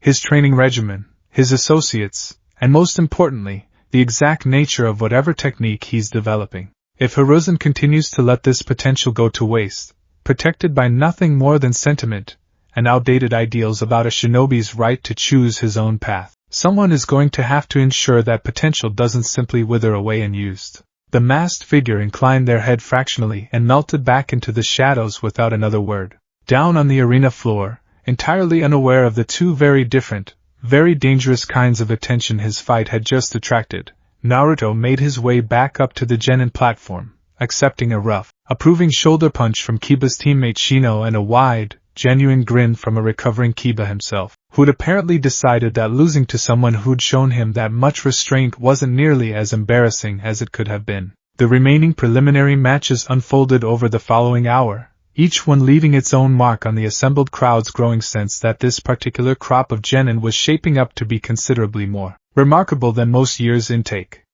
Rock Lee, a green-clad taijutsu specialist whose speed left more than one spectator blinking in disbelief, fought a fierce, nearly successful battle against Gaara of the Sand before the match ended in a brutal, one-sided finish that left the entire arena in uneasy, subdued silence. Gaara's Sand proving not merely defensive but actively, disturbingly hungry, a detail that made the third Hokage's expression darken with old, familiar concern. Choji Akimichi secured a hard-fought victory through sheer size and expanding technique power. Shino Aburaim dispatched his opponent with the quiet, methodical efficiency his clan was known for. And in the day's most emotionally charged match, Hinata Hyuga faced her own cousin Niji in a fight that revealed, in painful, public detail, the deep fractures running through the Hyuga clan's main and branch family structure. A fight that ended only when Kakashi and a visibly furious Might Guy intervened to stop Niji from delivering a killing blow to a cousin who had, throughout the entire brutal encounter, refused to back down despite being hopelessly, dangerously overmatched. Naruto watched that particular fight from the platform with his jaw tight and his fists clenched at his sides, something in Hinata's quiet, stubborn refusal to give up striking a chord in him that he couldn't quite articulate. A recognition, though he wouldn't have put it in these words, of someone else who'd spent their whole life being underestimated and had simply decided, at some point, that giving up was never going to be an option regardless of the odds. She's gonna be okay, right? He asked Kakashi quietly, once the medical team had carried Hinata off toward the tower's infirmary. She'll recover, Kakashi said. But that's a conversation for the Hyuga clan to have amongst themselves, not something we can fix from out here. Naruto didn't look satisfied with that answer, but he let it go, filing the moment away in the same quiet, growing part of himself that had started, gradually, to notice things about the people around him that he'd been too preoccupied with his own struggles to properly see before. The preliminaries concluded with the day's final matchup, Dosa King Yuta of the Hidden Sound securing a decisive, unsettling victory through a sound-based technique that left more than one observer wincing in second-hand sympathy for his unfortunate opponent, and the surviving genin, 8 of them in total, were called forward to draw lots determining the bracket for the exam's final stage, to be held 1 month from that day, giving each competitor time to prepare. Naruto drew a first-round match against Niji Hyuga, a pairing that drew a small, thoughtful frown from Kakashi and an outright wince from Kiba, who leaned over to mutter something about brutal luck under his breath. He's supposed to be a genius, Sakura murmured, glancing sideways at Naruto with poorly concealed worry. Best of our generation, or something like that. Cool, Naruto said, grinning with a confidence that had, somewhere over the past several weeks, stopped being pure bravado and started being something closer to genuine, earned certainty. Guess I'll just have to prove I'm better. The third Hokage, addressing the assembled finalists one final time before dismissing them to a month's worth of preparation, kept his tone carefully measured and diplomatic. But his eyes, as they passed over Naruto's small, determined figure among the 8 finalists, carried a weight of private concern that few in the room were positioned to notice. He had already made several decisions in the days since Kakashi's initial report from Wave, decisions that would ripple outward through the coming month in ways even he couldn't fully predict. A quiet, careful increase in surveillance around Naruto's daily movements. A formal request, dispatched to the village's oldest and most trusted sealing archivists, for anything at all related to unusual, self-triggering Uzumaki Fuinjutsu. And now, watching the boys' easy confidence in the wake of a fight that had left an entire room of shinobi and dignitaries quietly reassessing everything they thought they knew about Konoha's least respected genin, a fourth decision, forming slowly and with considerable reluctance. It might, at last, be time to have a very old, very difficult conversation with Jiraiya, one that had been postponed, gently but deliberately, for longer than either of them probably should have allowed. Later that evening, Naruto stood alone on the tower's rooftop, staring out over the darkening tree-line of the Forest of Death, one hand absently tracing the faint, healing mark on his shoulder where Orochimaru's curse seal had failed to take root. The events of the past week churned through his mind in a loose, tangled knot, the Sanin's cold, knowing smile, Kiba's dazed, grudging respect, the memory of Hinata's bloodied but unbowed face refusing to back down from a fight she couldn't possibly win. You did well today, Kurama's voice rumbled, quiet and unusually gentle, in the back of his mind. Better than well. That fight, the restraint you showed, that wasn't something I taught you. That was entirely your own doing. Didn't feel like restraint, Naruto admitted, staring out at the darkening forest. Felt more like, I don't know. Like I finally understood what all that training was actually for. Not just getting stronger, learning when not to use it. A lesson a great many shinobi far older and far more experienced than you never managed to learn at all, Kurama said, something that might have been genuine pride threading through the words. Your mother would have. The fox stopped itself, abruptly, in a way that made Naruto's chest tighten with sudden, hungry curiosity. My mother would have what? He pressed. Kurama. What do you know about her that you're not telling me? There was a long, weighted silence. More than I've told you, Kurama admitted finally, reluctant. But it isn't my story to give you, brat, not fully, not the parts that matter most. Some of it belongs to the old toad hermit. Some of it, I suspect, belongs to the old man who runs this village, whether he's ready to share it or not. A low, rumbling sigh, ancient and tired in a way that made Naruto's chest ache with an emotion he couldn't quite name. When the time is right, you'll have it all. I promise you that much. Naruto didn't push further, not because he'd stopped wanting answers, but because something in the weight of Kurama's voice told him this particular promise, at least, was one worth trusting. He turned his gaze back out over the darkening forest, toward the distant, glowing lights of Konoha beyond it, and allowed himself, for just a moment, to simply feel proud of how far he'd come.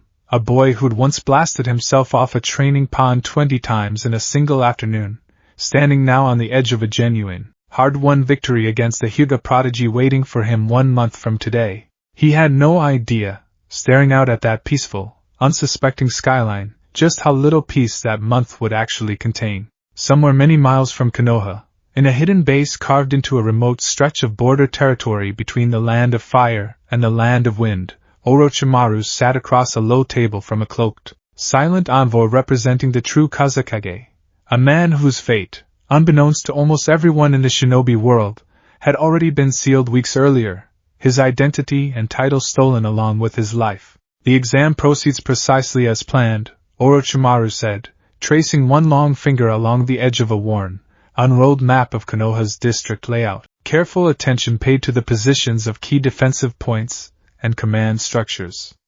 The finals will provide the perfect stage. Every eye in the village will be fixed on that arena, distracted, vulnerable, precisely when we need them to be. And the boy? The envoy asked, voice carefully neutral. The one you observed today. Does he pose a complication? Orochimaru's smile was slow and considering, and entirely without warmth. He poses, the Sannin said softly, a very interesting variable.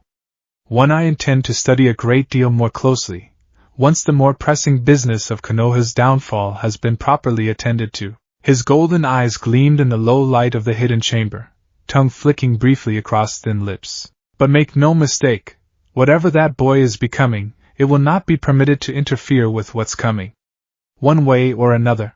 Outside the hidden chamber, the wind shifted, carrying the first faint, distant scent of the invasion that was already, quietly, inexorably, being set into motion, a storm gathering on the horizon that would, within 1 month's time, break over Konoha's walls with a violence that would test every single thing Naruto Uzumaki had learned, and force open, once and for all, the last and greatest lock still sealed away inside him.